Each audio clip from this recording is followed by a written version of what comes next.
Good evening, hello, and welcome back to the Cheese Room podcast. Fresh from paternity leave, I'm back in the Cheese Room. I'm very happy to be here, joined by three esteemed guests. Well, one and two dossers, but we'll get to those in a minute.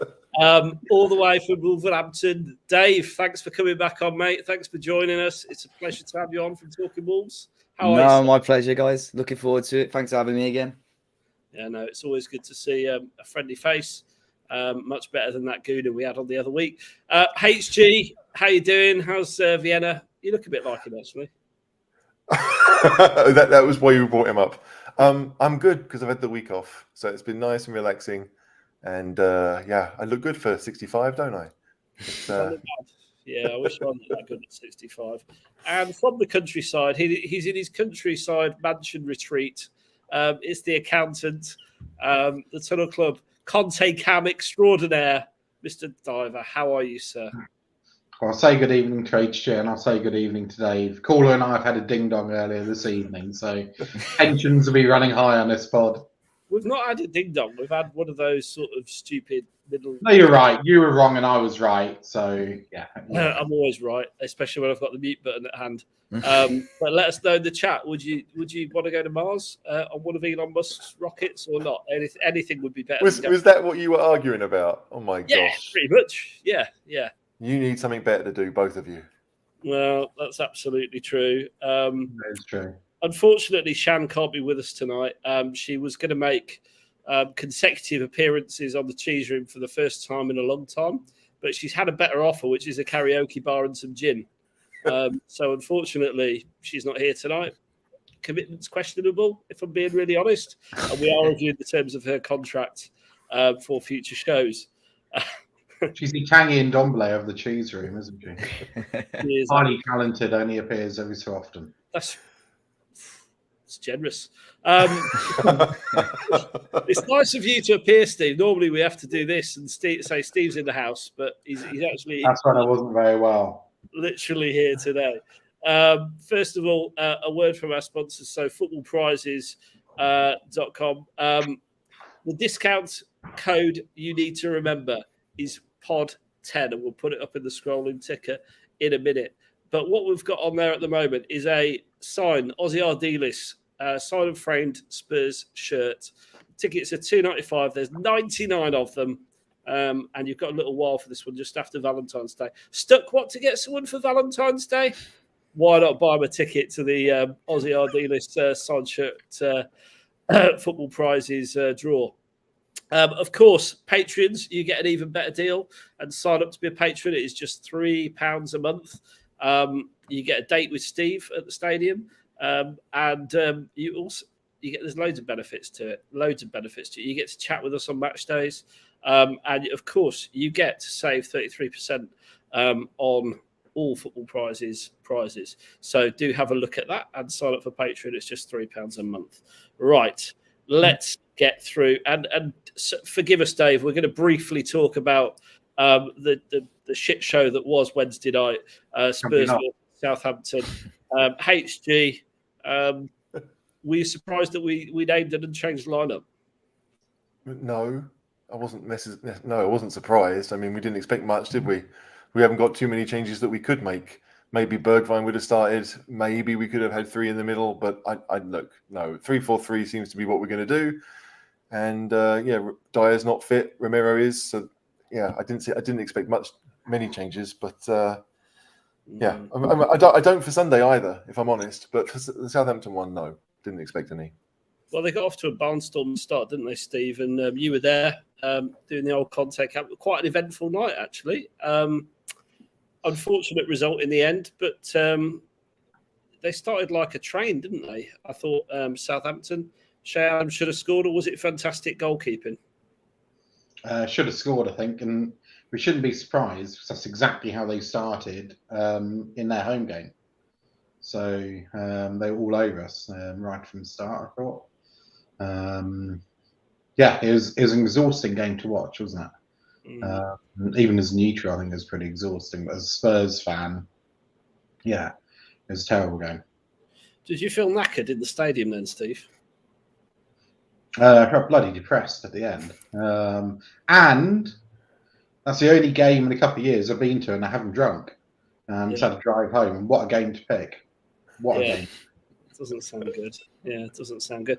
HG, Spurs couldn't get out. What was the issue? We was penned in our own half for like nearly 45 minutes.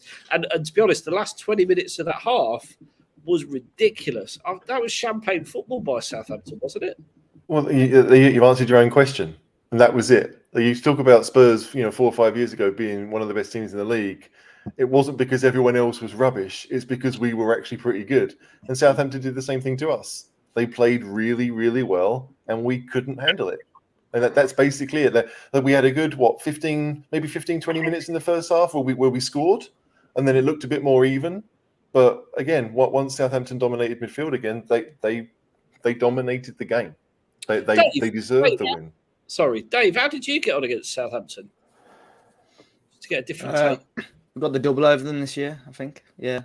I mean, this is it. So, Steve, has Southampton suddenly turned into, peak Barcelona, or were we below par? I don't think we can deal with their press, and our midfield just got totally overrun. And when your midfield gets overrun, there's not a lot you can do. I did think when Bentancur came on, and I'm hoping HG isn't right. I do hope he starts against Wolves. When he came on, we did look better. We had a bit more time in midfield. We weren't getting constantly overrun. But Winks and PH, every time they got the ball, it was either going sideways, backwards, or to a Wolves player, or in Højbjerg's case, out of touch, nowhere near anybody. But I think the difference between, Dave's right. Wolves did beat them twice. But Wolves have midfielders that are comfortable on the ball and are quite happy to keep it amongst themselves, and Spurs don't. Like Skip or Højbjerg or Winks or Bentancur, whoever it is, none of them are really happy and want to play 5-yard passes to each other. That's never been our game, to play simple triangles and keep the ball. So it's a problem. But you have to have midfielders that are comfortable on the ball no matter what. And Spurs haven't had that for a number of years. It's not a new phenomenon. We played Winks and Sissoko and got to a Champions League final doing it, but none of them were comfortable on the ball. So that's the biggest thing. Like Bentancur, as Steve said, yeah, you're right. He probably will start the weekend because he came on and changed things. But that was the first time that I think that Højbjerg's been taken off before Winks. So, no Spurs fan really rates what Højbjerg's done this season.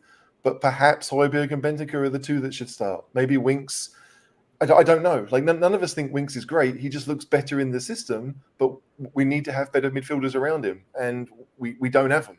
So any team right now, if you want to beat Spurs, you press us. That's the best way to do it. Wolves, I don't know. I don't really see Wolves as being much of a pressing team. They like to control it a bit as well. But I just think that any team you want to press, you just pressure our midfield, and you will get chances, guaranteed. I think you're right. I think when Bentancur came on, it told a different story. But we still lost the game in that last obviously 15 minutes. Steve, why did what? Sorry. Go on. Why did we lose the game? I think we lost the game because Dyer wasn't playing.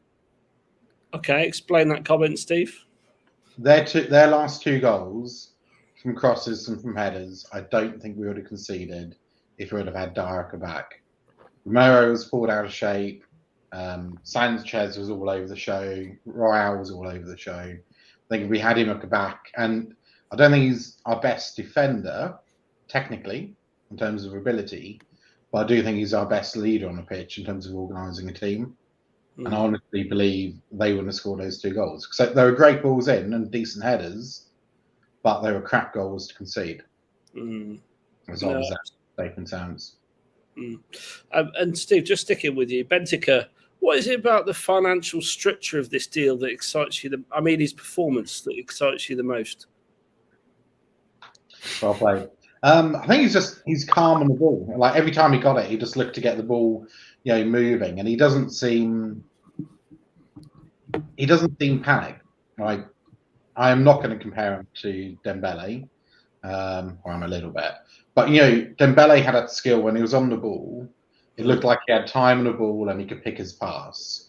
Bentancur isn't of that level, and I don't think will ever be of that level. because Dembele was just an absolute world-class player. But he just has that little trick of having some time on a ball, and he doesn't panic, and you can see people calm down around it. Winks and Højbjerg, as soon as they had the ball, it was panic. It was pandemonium. There were players on them. And it was just uncomfortable to watch. And you don't like Bentancur, actually, and he's going to get caught out of this. He loves a trick. Both games he's played for 20 minutes. He's done some brilliant skill on the edge of our box. Everybody applauds it. Everybody loves it. But that's going to go wrong for him in all likelihood more times than it goes right. I just like that. Sometimes you just got to wallop it out of it. Well, HG 2-1. Obviously, Sonny put us 2-1 up with a goal. Southampton fans were calling for a foul by Emerson on Broja in the lead up to the goal. Steve was right pretty next to that, so maybe he can give us his take in a minute. But HG, was it a foul? And did Seb think it was a foul? Did who think it was a foul? Seb, I believe you recorded quite a spiky podcast with him. I don't remember what Seb said. I don't really listen to people. Look, I didn't think it was a foul. I thought Royal went for the ball. I think Broja was kind of going back. It's very similar to what Kane does all the time, right? And when Kane's kind of leaning back, waiting for the ball to come, they've both got eyes for the ball. You could say it was reckless. I'm sure you could say it was reckless and give a foul for that. But I don't. I think it's a 50-50 thing. If the ref gives it, you don't complain. And if the ref doesn't give it, you get on with the game. It seemed a bit crazy to me that I don't think any of the any of the Southampton players were screaming that it was a foul until the goal went in. So no, I don't. I think he won the ball fair and square. He was just coming at it from a better angle. And therefore the goal should have been given. Yeah. Well, yeah. I mean, there's no foul. So, and to be fair, once we got the ball, Royal didn't just win the header. He found a teammate with the header, and then a couple of passes, and we're in. Yes, that's what Spurs can do. Right? We didn't have much of the ball in the game. Southampton did dominate things, but we know that with a front two, front three, there's always a chance that we can score. Southampton basically defended with their two centre backs because the fullbacks were so far forward. So if you can get around the midfield, then you've got a chance. And we proved it there. But I think the foul on Broja was a bit of a red herring. I didn't see much in it at the time. And we just got on with the game. Much maligned Royale. Well, Steve, should Doherty come into that position? Royale's been given some stick. Do you think he was that bad against Southampton?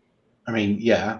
I think I'd say, first of all, if you want a proper look at the foul, the non-foul, I should say, there may be a video on our channel. So Conte caught it quite well. But, okay, I feel a bit bad for him. So he's coming for a lot of slack. I think against Southampton, he was particularly poor. I think it's the worst I've seen him play. I think a lot of people, when they give him slack in general, it's around his crossing ability, which is poor. Defensively, I think he's been okay. He hasn't wowed us, but I think he's been okay until the Southampton game defensively.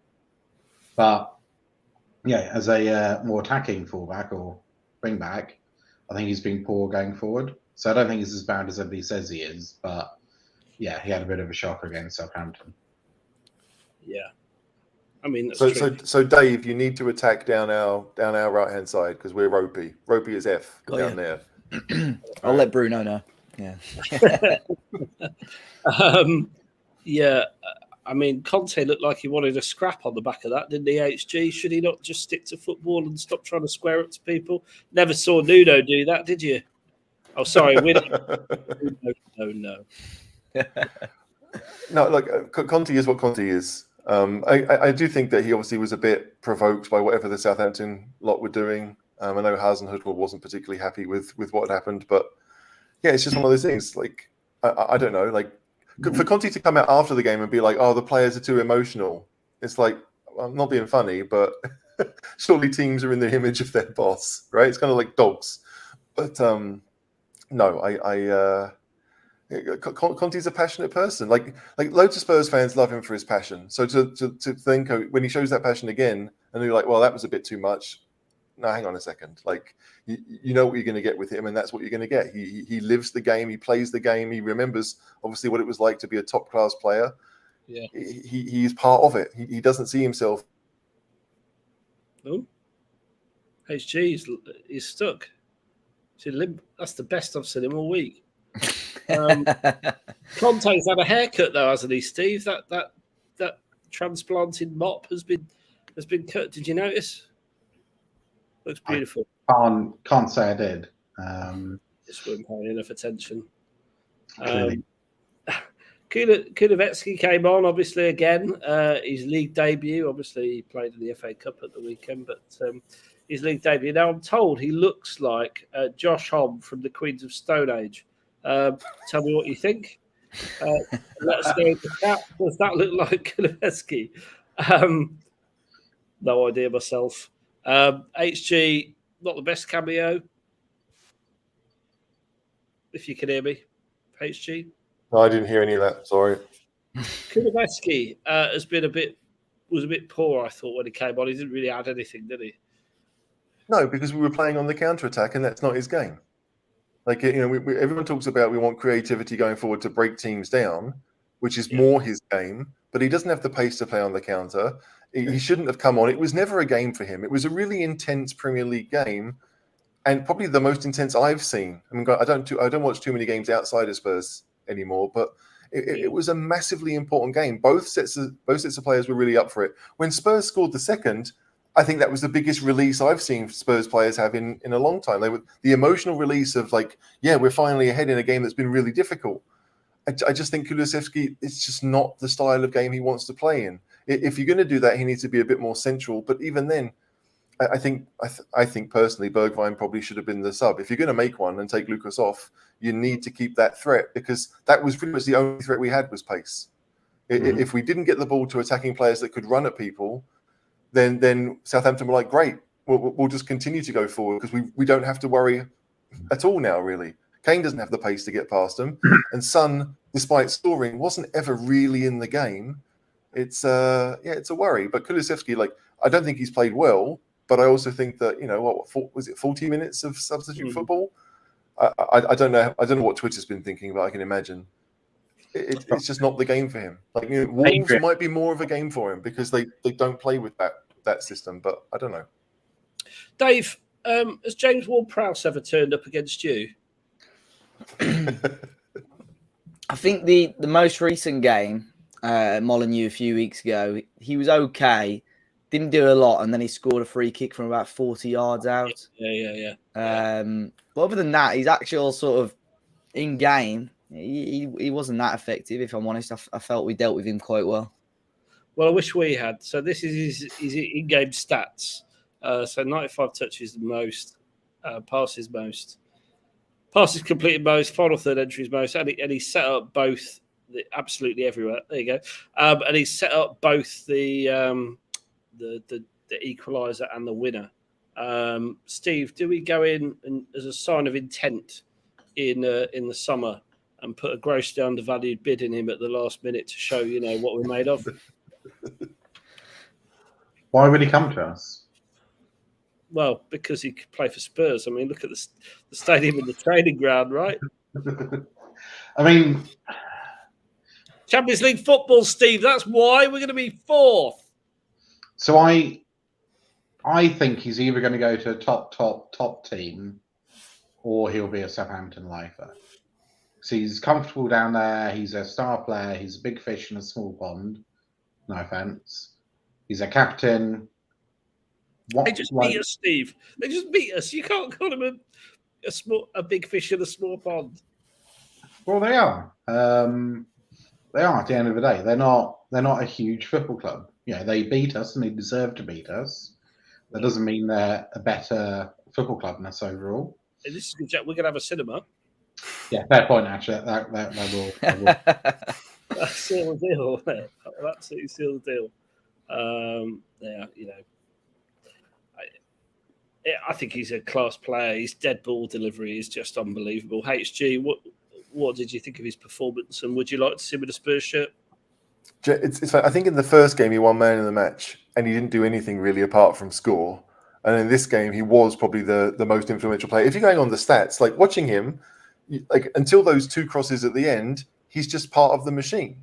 right? They move the ball quickly, they win it quickly, and there's nothing massively special about him. But if you get that set piece delivery, or if you give him time to hit those first time crosses, I think both of them. Borders were very good. I got to say, his set play was real. No, but that's just it. Like, but during the game, he keeps it very simple. There's nothing flashy about him. But if you give him the opportunity to do what he can do, then he'll do it very, very well. Like, you look at him and you think, okay, well, he's just a midfield player. There's no real pace about him. There's no real. His passing's okay. It's not amazing, but when it comes to whipping in a ball or taking a free kick or corner, then he is world class at that. Spurs have shown for the last 4 or 5 years that we don't have anyone who can do it. So it's clearly a skill that we need. But yeah, like I think Ward-Prowse is so important at Southampton. It would take stupid money to sign him, which Spurs, even if we did have, we probably need to spend it more wisely on lots of positions. So yeah, Steve's right. If he's going to leave Southampton, it'll be to be, maybe a squad player at Man City, or maybe he'll do what Henderson does at Liverpool, right? Like just keep things simple and nothing too outrageous. He could go there easily. He's good enough, but I just think Spurs, we need more than just 50 million on Ward-Prowse, because that's what he would cost. At least that. So he's so important at Southampton that if they sell him, 80, I think he's called 80. But they can name their price because he signed a long contract pretty recently. So as far as Southampton, like unless it's like Grealish where he's got some kind of release clause that no one knows about, Southampton can ask for what they want, and it's just a question of whether anyone's going to pay it. And I don't know if anyone will, if I'm honest. Maybe Man United because they spend money everywhere. Maybe Liverpool if they sell one, but I just don't think many teams will think that he's worth the money. And I think Man City probably could find. It'd be like, was it when Pep, was it Wilshere? He called Wilshere saying we've got 20 of these at Barcelona alone. I think it's like that. I don't think Ward-Prowse stands out to foreign managers. I think they'll just find someone who's a lot cheaper and do it. But he's obviously very good at what he does. I mean, we had one like him, Trippier, who banged in a beauty of a free kick the other night, didn't he, for Newcastle? Yeah, I mean, but Trippier is very similar. Like he wasn't great in many options, but if you put him as a wing back and you give him the chance to get forward every now and again, he's got the quality to hurt you when he's got the ball at his feet. I don't know. There's a reason Trippier went to Newcastle after, and he only played for Spurs once Walker left. So like he's a good player, but he's not a great one. He just has great moments. I think Ward-Prowse is probably better than Trippier, if I'm honest. But at least he offers more, let's say. But I don't. Spurs' issues are much more. They're much deeper than just one player coming in and making our midfield amazing. I think we need a number. And Bergwijn, we thought he'd pulled it off again, Steve, but unfortunately, alas, wasn't to be. Wasn't the 3-3 clear offside? It was. I wish I knew it was before I, jumped all around the bloody stadium celebrating it. It was painful memory. So I think it was clearly offside, and a goal in the first half was even more clearly offside. So there's no contention there, but it just hurts a bit more, doesn't it? What really hurt was the Southampton fans giving it large after we'd celebrated. Oh yeah, I can imagine. And the bench, and one of the reasons why Conte was kicking off, I don't know whether it was Southampton's assistant manager or kit man or ball boy, I don't quite know who it was, but some little short one on their bench was giving it large every time they scored, coming right up to our technical area, and I was pissing off our bench a lot. So yeah, not ideal. Conte was just like Don Corleone, like batter it, like when he take a hit out of him after the initial handbag. He went back to the bench, didn't he? And then somebody said something to him, and he went running back. And I thought, holy shit, he's going to wallop them. He's absolutely going to wallop them. And one of the security kind of jumped in. But I honestly think if he got through to the Southampton lot, he would have walloped one of them. But thank God he didn't. Touchline ban. Yeah, they love it, the Italians. They're always mad for a bit of handbags. Can't wait. I'm stereotyping a whole country there, but you really are. You can't do that. They're very passionate people. There you go. I've done my diversity and inclusion training at work a few times now. I don't think we as a pod Dave, is your surname Italian by any chance? No, it's from Malta, so I'm safe. clear. That's fine. Yeah, I'm safe. Good company. Well, look, ultimately, we got what we deserved, in my opinion. HG, hammer blow to top four. This was a must-win game, according to a lot of people, including Shan, who apparently is now singing karaoke on a table. No, we've got 17 games left. I mean, no one wants to lose, but it's not the death knell of anything. It's February. There's ages. Still got to play.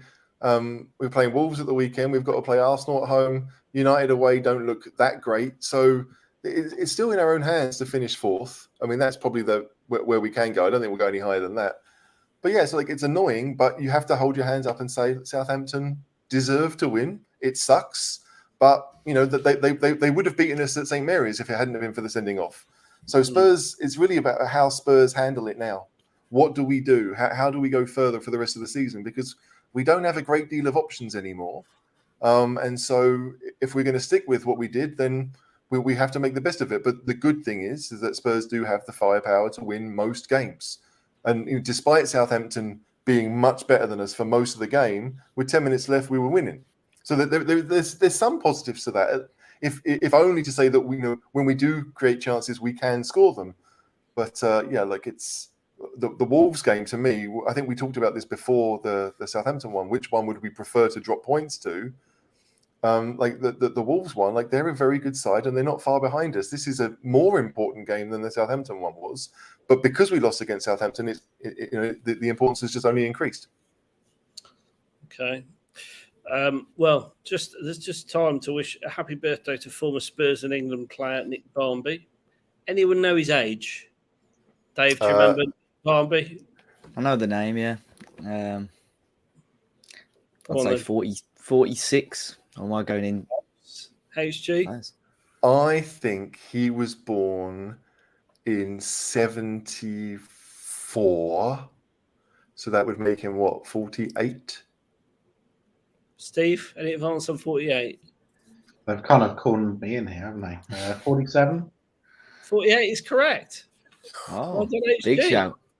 It's I had a season ticket when he came through, so I knew he was about 19 then. That's it. I don't scour Wikipedia every day for facts like that. It's also it's Van der Vaart's birthday too, isn't it? Beliefs. Is it? I didn't know that. I think it's Van der Vaart. Maybe that was yesterday. You know what social media is like. They show you these things, but it's 19 hours after the event. You're like, oh, was it today? I don't know.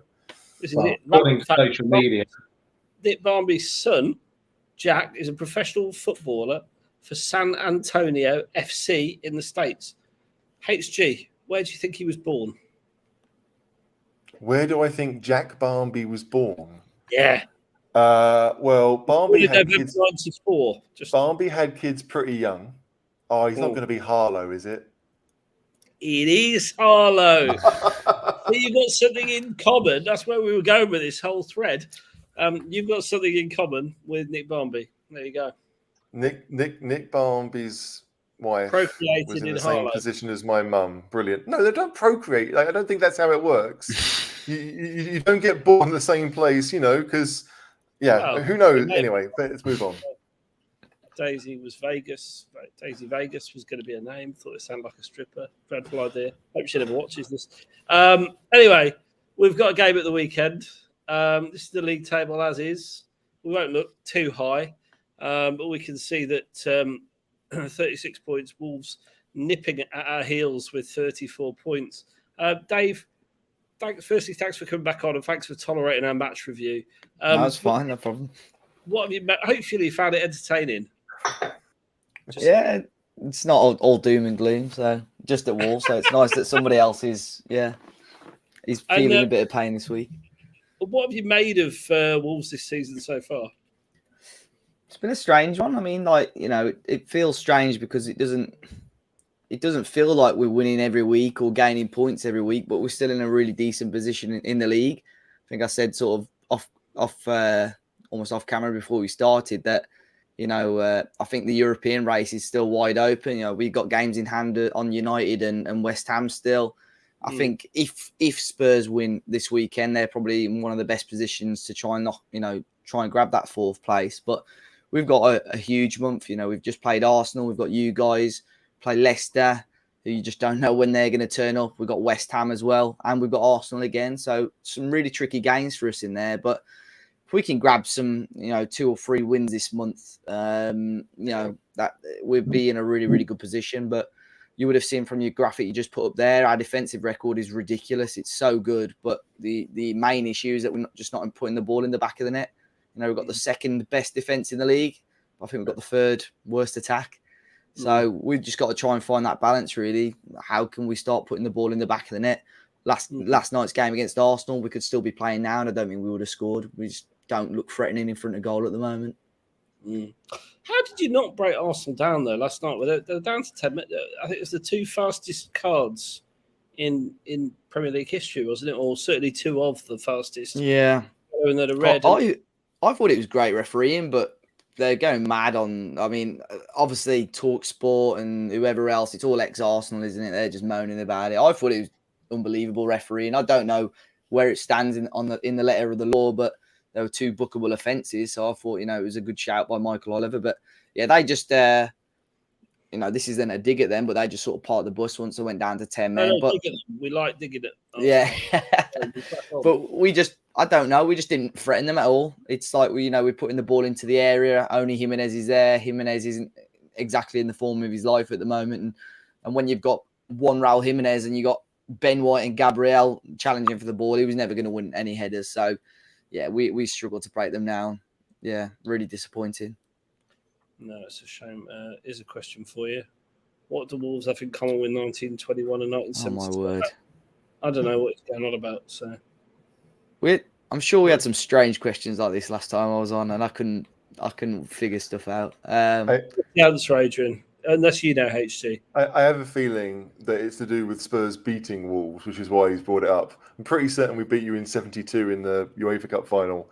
And so I'm guessing that we beat you in the 21 FA Cup final. I don't really know that score, but I'm assuming that's what he's doing. He's rubbing it in. But, yeah. Oh, yeah, he is. Yeah, there you go. Yeah. Beautiful. We do love our viewers on here. It's funny, though, because like my best friend in Vienna is a Wolves fan with Maltese roots. So it's kind of like I've got the younger version of my friend Michael. So there you go. There we go. There you go. What's the reason you don't score many goals then, Dave? Is it just defensively minded or haven't got the players? I mean, and Traore, I want to talk about Traore. I was thinking we were going to sign Traore, and I was getting very excited inviting you on the show, and I suffered from premature congratulation, really. Yeah, we didn't sign him at all. But what's your view on all of that? I mean, in regards to the goal scoring thing, I think the first 3 games of the season we played Leicester, you guys, and Manchester United, and I don't know if you all agree with me, but I felt like we should have probably got something out of every single one of those games. And you look at the amount of shots that we had in all 3 of those games. I think we had 20 plus shots in all 3. And I think we went into that first international break and Bruno Lage looked at it and thought, we've dominated 3 games here and we've got 0 points in the Premier League. Yeah, they're tough teams, but I think he tweaked his approach a little bit after that. And, defensively solid, which Nuno for some reason, couldn't get us to be last season. But I don't know. I think at times it just looks like we're scared to have a shot and try something. Like last night, for argument's sake, Fabio Silva comes on the pitch, wriggles around 1 or 2 Arsenal players, great bit of play. He's at an angle at goal, but he tries to play it across goal instead of just trying to have a go and testing Ramsdale. So I don't know what it is. And obviously Jimenez come back from a long-term injury. I don't know what the club were expecting, whether they thought, right, let's get him back full fitness and expecting Raul Jimenez that we've seen over the last 2 or 3 years. It's just not being the case. And our only 2 options are Raul Jimenez and Fabio Silva, who I like Fabio, but he's nowhere near ready for this level at the moment. So it's a difficult one for the club, really. But in regards to Adama, obviously, I think, we spoke about him at the start of the season. This month, he had 18 months left on his deal. Didn't want to sign a new contract. He thought that he should be the highest paid player at the club. Wanted 100k plus a week. you can't give somebody 100 grand plus a week if at the time he hadn't scored a goal or got an assist for the club. You can't warrant giving a player that much money. And I'm very surprised he didn't end up at Tottenham. I think, unfortunately for Tottenham, I think in the back of Traore's mind, he knew that Barcelona had an interest in him. And that's obviously his boyhood club. And they've come in on a loan, on an initial loan deal with an option to buy him for 30 million euros, which I think they're going to trigger. So for Wolves, it's not bad business. But at the same time, the fact they let him go, I would have wanted a replacement in. And we haven't got a replacement in for him. Last few weeks, like in January before he left, he was coming on for the last 20 minutes or so. And just having him on the last man, for argument's sake, the game against Southampton, we were 2-1 up against them. They pushed for a winner. Ball comes up to Adama. He just, runs for 20 yards at Southampton and shows his first bit of composure all season and puts the ball in the back of the net. Exact same thing happens at Brentford. 2-1 up. He comes on the pitch. Ball played to him. Runs 10, 15 yards. Again, great finish. Unfortunately, he was just very close offside. But, his final 2 games in the Wolves shirt is when he showed the most composure we've seen all season. So it's frustrating to see him leave. He's one of the most frustrating footballers I've ever seen in a Wolves shirt because he'll get you off your seat every time. But in the back of your mind, you just know nothing's going to happen at the end of it. But it's a shame. I think everybody that watches football just knows there's talent there. But for some reason, he just doesn't come off for him. So, yeah, it'll be interesting to see if we do see him back in the Premier League, whether that's next season or in the future. Can I ask you a question, Dave, about Wolves? Like, if all Wolves attackers were fit, because you seem to have had issues with, Pedro Neto's been out all year and Podence has been out for a long time, I think. Like, if you were to play a front 3, assuming that Raul's the main guy, who would you play either side? Like, what is your best front 3? I would say if Neto was fit, I would probably go Podence, Jimenez, and Neto. Right now, Hwang Hee-chan, obviously, who signed from Leipzig now permanently. He picked up a little injury in December, and yesterday was the first time he was back in the squad. Apparently, he couldn't actually come on though because of getting off the coach. He had a back spasm or something like that. So he was on the bench, but they didn't even contemplate bringing him on. He's been clinical. I think actually in the league, he's got one of the best shot to goal ratios, but his all round game, I'm not 100% convinced by yet, but I don't think he's been given enough time. Trincao, we signed on loan from Barcelona. I think he's going to be one of those players where it might take him a year or so to adapt to English football. I think, again, it's a player that you can obviously quality and talent there, but if we don't sign him in the summer, I can see him sort of flourishing elsewhere. So it's a bit of a difficult one with him right now. But Podence is good. He's shown a lot more consistency this season. He stayed fit as well. And if we can get Neto back at the end of this month, middle of next month, and him back to, the form he was at last season, we could be onto a strong end to the season, hopefully. My dad's a season ticket holder at Wolves, and he really rates both Podence and Neto. Thinks, fantastic players. Yeah. So I think you've been without firepower for a while, to be fair.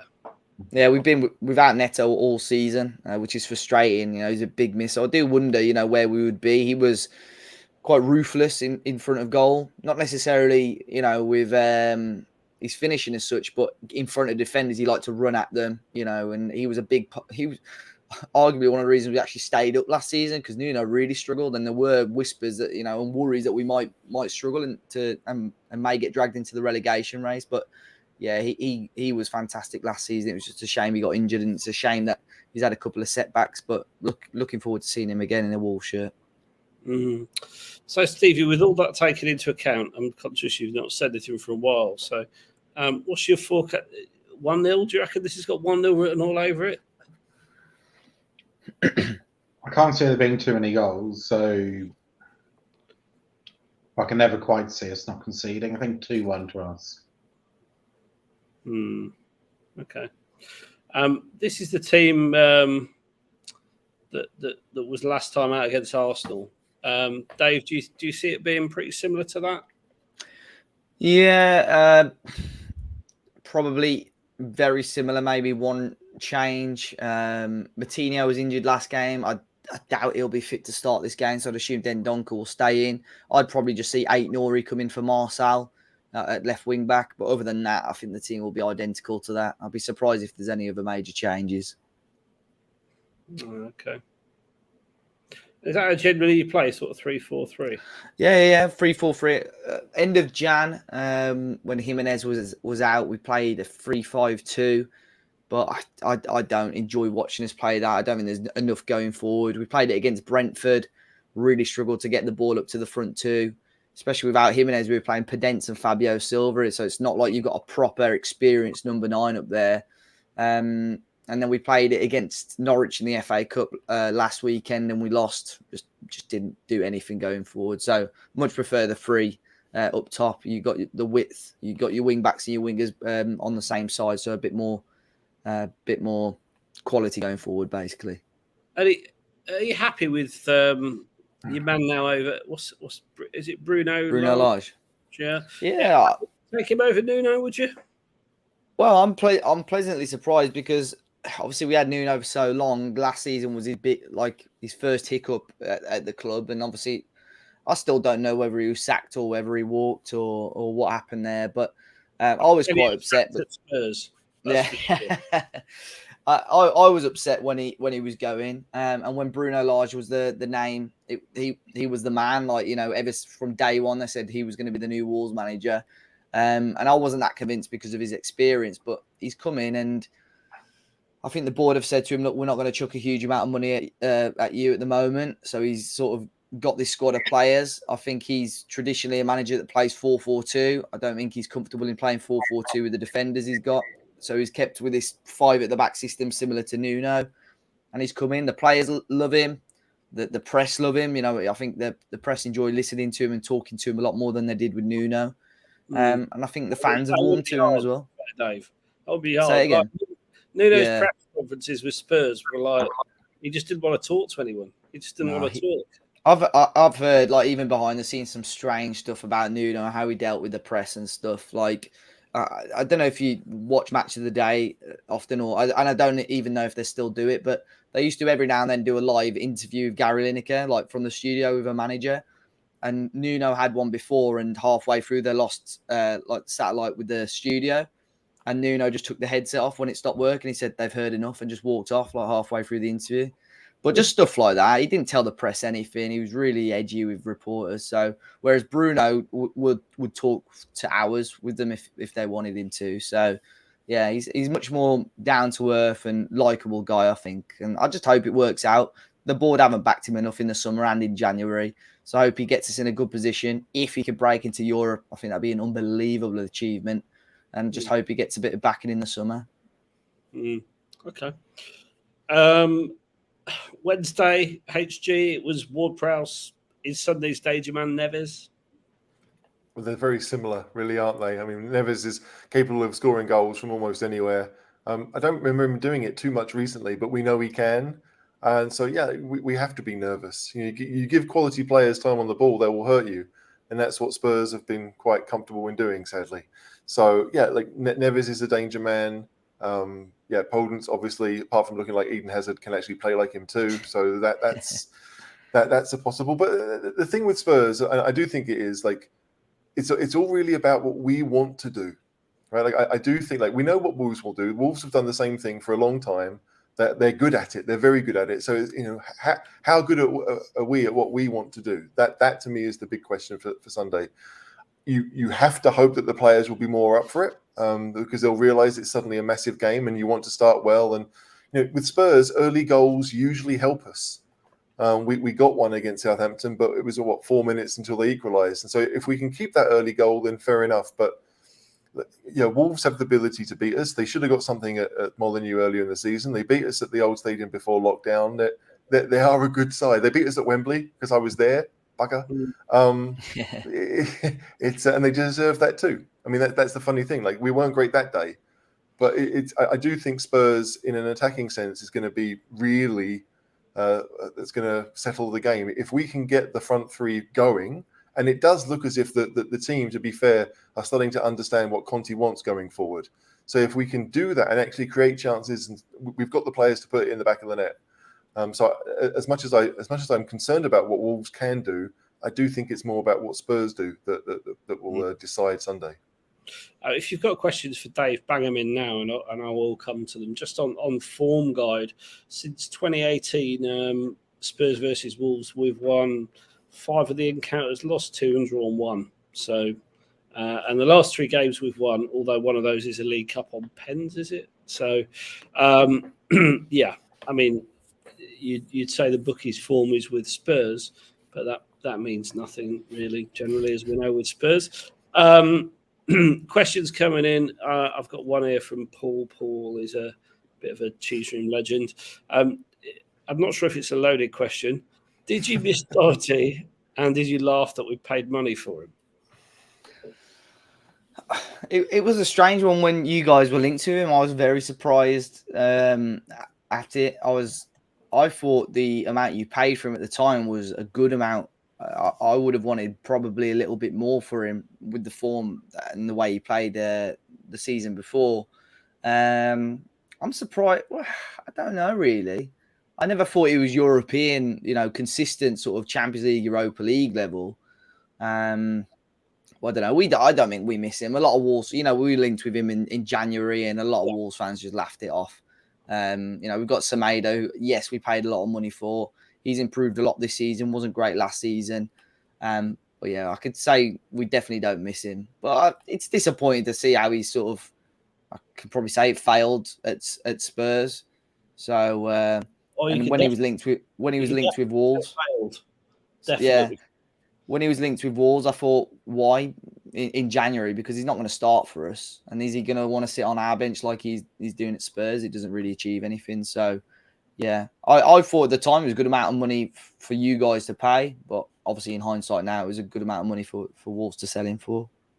Where did he play for you though, Dave? I mean, for us, to me, and I've always said this, and I still stand by it, he's best in the final third. So he's best in that last attacking quarter of the pitch, isn't he? Yeah. Defensively, he's not a flat back 4 right back, is he? No. And that ultimately is where he's played for 2/3 of his Tottenham career.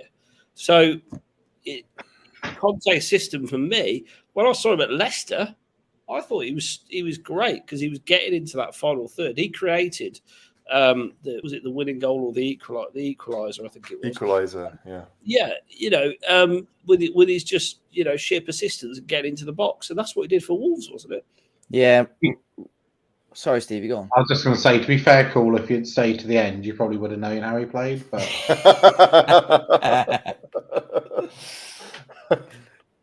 Touche. No, yeah, right wing back for Wolves, and that's why he was a menace going forward. He scored a lot of important goals, got some good assists for us. But the one thing that disappointed Wolves fans is obviously defensively. Sometimes he'd be the furthest man forward, but when that ball gets cleared or a team are on a counter attack, you've lost one of your defensive players straight away. But it's a difficult position to play in. I think you got to be a very fit and very athletic player as well. But yeah, he caused some problems. He could start a move and 3 or 4 passes later, he'd be in the middle of the box ready to try and head it in, and scored a lot of goals for Wolves doing that. And that's why when you brought Nuno in, I thought maybe this is a second chance for him now. Maybe he could kick on, get his head down and break back into the team. And I think Nuno, I don't know how many games he played under Nuno. I assume he got a couple of opportunities. But yeah, it'll be interesting to see. I wouldn't be surprised to see him sold maybe to a lower end Premier League club come the summer. I think if we had the chance to shift him on and a replacement come in, absolutely we'd do so. Just January's the wrong month to do it, really. Difficult month. Yeah. Unless you were going to do us a job for Traore, but equally the right back we've got, Royale, from Barcelona, they sell all their shit on, don't they? I know, yeah.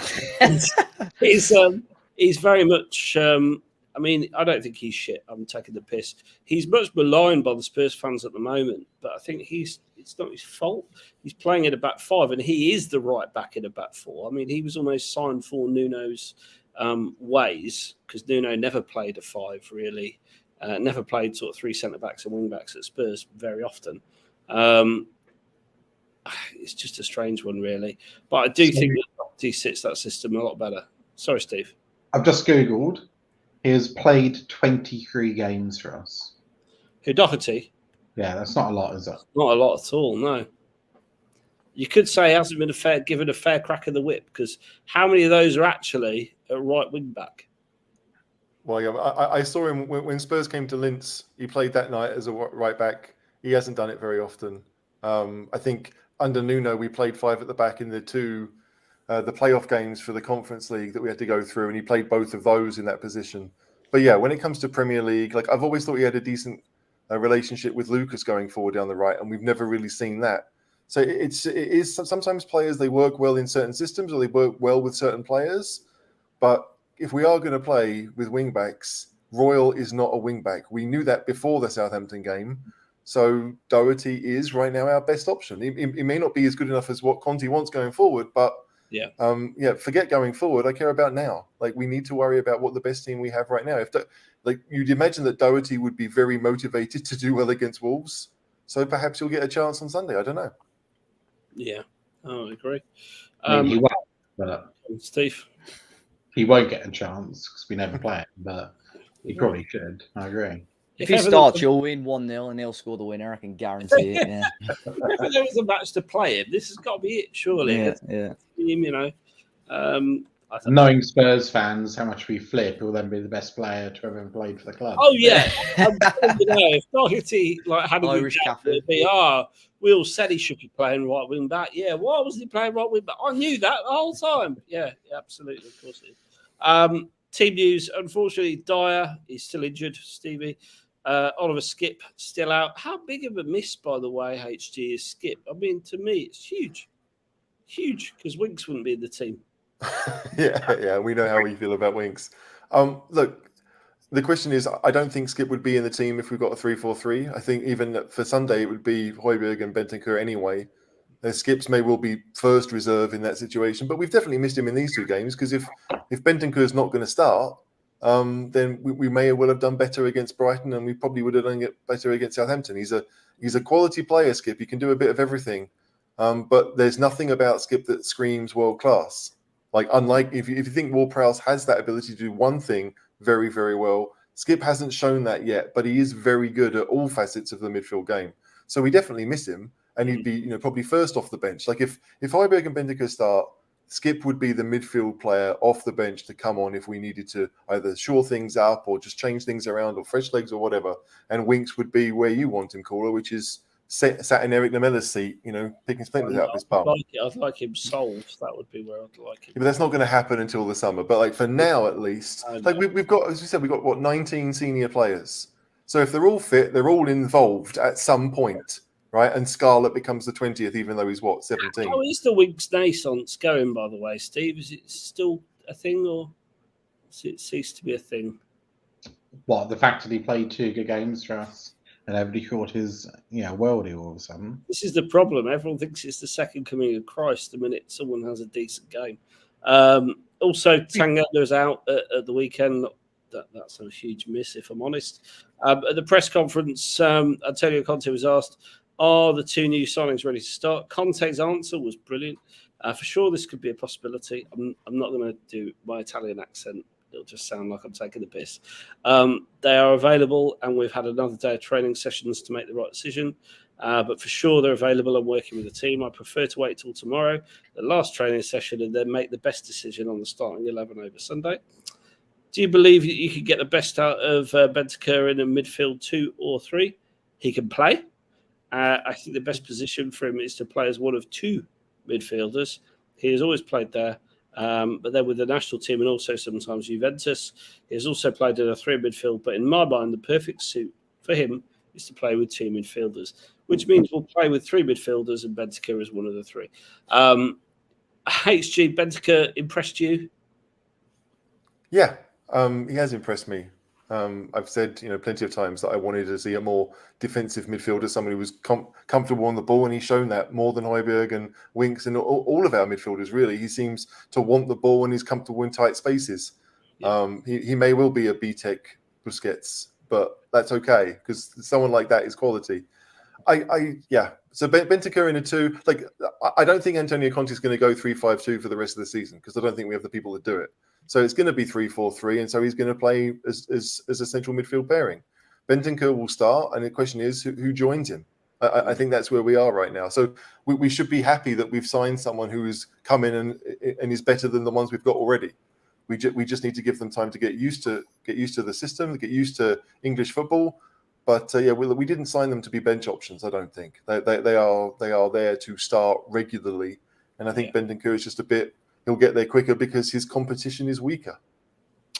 In terms of starting lineups, what do you think that's going to look like, Steve? Similar, but with Bentancur in midfield? Hopefully exactly the same, but with Bentancur in midfield. Okay. HG, agree? No, well, I'd change Royal for Doherty because Doherty is a wing-back and Royal isn't. And that to me is a really obvious thing. I'm not slamming Royal. It's just, as we've talked about, it's not his game. So, Doherty and Lucas down the right, I'd be okay with that. Bentancur in midfield instead of wings, I'd be okay with that. But I wouldn't need, we don't need to change too much. But like knowing Conte, he may decide that, Sessegnon will play and Reguilon will get the week off. But I don't think we need, based on performance, I don't think they're the issues. I think it's probably Royal and Winks that will be the two that are dropped. Okay. Or inverted wing backs. Sorry, Steve. Inverted wing backs. We all know we love those. Oh, fuck off. Please. Please no. Please, inverted wing backs. Not again. Right, let's take predictions. HG, what are you saying? Score. 1-0 Spurs. Dave, Mostly because Wolves can't score, but 1-0 Spurs. Dave, what are you saying? I'm going with Spurs 1, Wolves 1. Although I'd love a Wolves win. I think 1-1's probably more likely. Take a point. I want all three after we lost to Arsenal, but I'd take a point, I think, away from home. Fair. Steve, what are you saying? The voice of optimism, the accountant. Come on. I'm still on 2-1. To Spurs, actually, yeah. Yeah. What I really think, though, is, and maybe you can say in the chat if anybody was at the stadium for the Southampton game, I do think the atmosphere for the Southampton game was probably the best I've seen or heard for quite a long time. So I'm hoping for that again. There's only 54,000 there, which, 10,000 shy of, well, not 10, 8,000 shy of capacity, which is still bloody good, isn't it? Midweek game. Yeah, it looked busy. It must have been, there were no kind of like big clumps, because like more recently I've seen quite a bit of the, North stand upper, it's empty or partially empty. So it looked reasonably full when we were there. But yeah, it was an awesome atmosphere. So I hope for that again and a 2-1 win. And what's the menu like for Sunday, Steve? The menu is lit for Sunday. That's why I'm really going. What you got? Beef Wellington on Sunday. Beef Wellington. Blimey. And I'll be drinking, so I'll definitely enjoy the game more. Yeah, well, I'm hoping we can meet for a beer. We are going to meet for a beer. Oh, there you go. We absolutely are. We can continue our Elon Musk, is he a cop? Is he not? Discussion.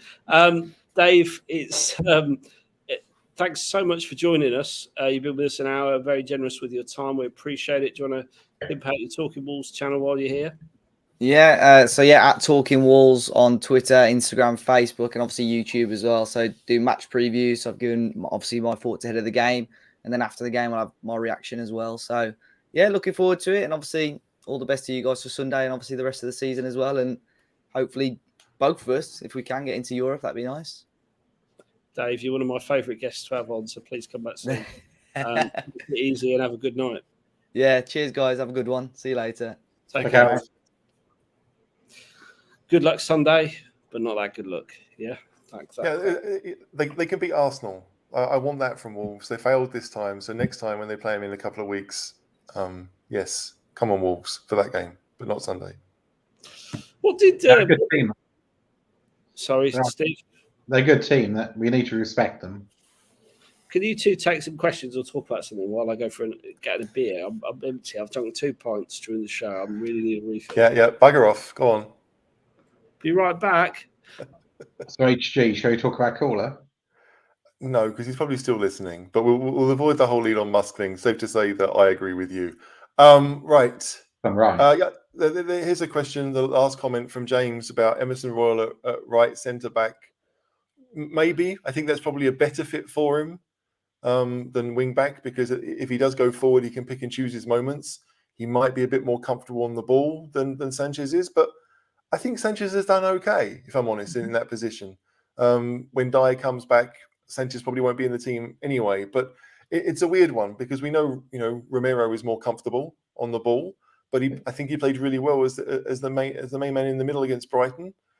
So personally, if Dyer's out, I would put Romero as the right-sided one and Sanchez in the middle. But that's just me. But yeah, Royal at right centre back could work, James. I do think that. What about you, Steve? Yeah, I totally agree with what you said. I think it could work. I don't know whether I like a bit of variety of centre back. So I don't know whether he's a bit too similar to Romero, because Romero likes to go forward as well. Romero at the end of the Southampton game, obviously, because we were chasing win. He was playing a striker pretty much, wasn't he? Yeah. So I don't know if we had those two, whether they go forward too far. But it could work. It could work. All right. Here is, I think, the conversation that we are going to be having for the next 3 months, right? As all Spurs fans, this is where we are, right? As Stinky says, the dilemma that Conte faces, we lack scoring, and our top 3 threats are Son, Kane, and someone else. I'm not going to say Lucas because I don't think it is. But we are soft in midfield. So he has to choose between 3 central midfielders or 3 attackers, right? That is the conversation that we'll be having. I know that Spurs Savage earlier in the conversation said we don't have the players for 3-4-3. I'm assuming he means is in the midfield area, which may well be true. It's a weird situation because, like, if you want to have three up top and 3 in midfield, then you lose one of the centre backs, and we know Conte is probably not going to do that. So it is going to be: do you want to have control or do you want to have threat? And I think that is probably the decision that we'll have to make. What do you think, Steve? So I was actually reading John's comment. I didn't hear what you said. It's all right. Like if you have a choice between going for a 3-5-2, which would have more control in midfield, hopefully, or sticking with the 3-4-3, which does give you 3 attackers that maybe has you more threat in attacking areas, which of those 2 would you prefer Spurs to do? Or is it a game-by-game thing? I'd say game-to-game thing, but today was to do, right? So I prefer to see us more offensive, and I think we've got the players to outscore teams. I don't think we've got the players to sit back and try and control games. So 3-4-3 for me. If there was an attacker that could drop back into midfield, right? Because that would be a lovely solution if we had one that could do that. A player with pace that can be a threat going forward, but could also drop back and be helpful in midfield. Which of our players do you think is the best suited for that? And that's for you, Caller, as well. What, with a wonderful range of passing? Well, the best suited. I mean, they're not going to be amazing at it because we'd have seen it otherwise. But who do you think of our front? I mean, assuming Kane and Son are 2 of the, it will always be 2 up top. You've got Kulusevski, you've got Bergwijn, you've got Lucas. That's it, isn't it? Have I missed someone else? Which of those 3 could be the better in a midfield area? Christ. Well, controversially, I was going to say Kane drop back. Okay. So if Kane dropped back, then what would you do as the 2 that play up top? Another striker, but Yeah, I know, but we can't do that.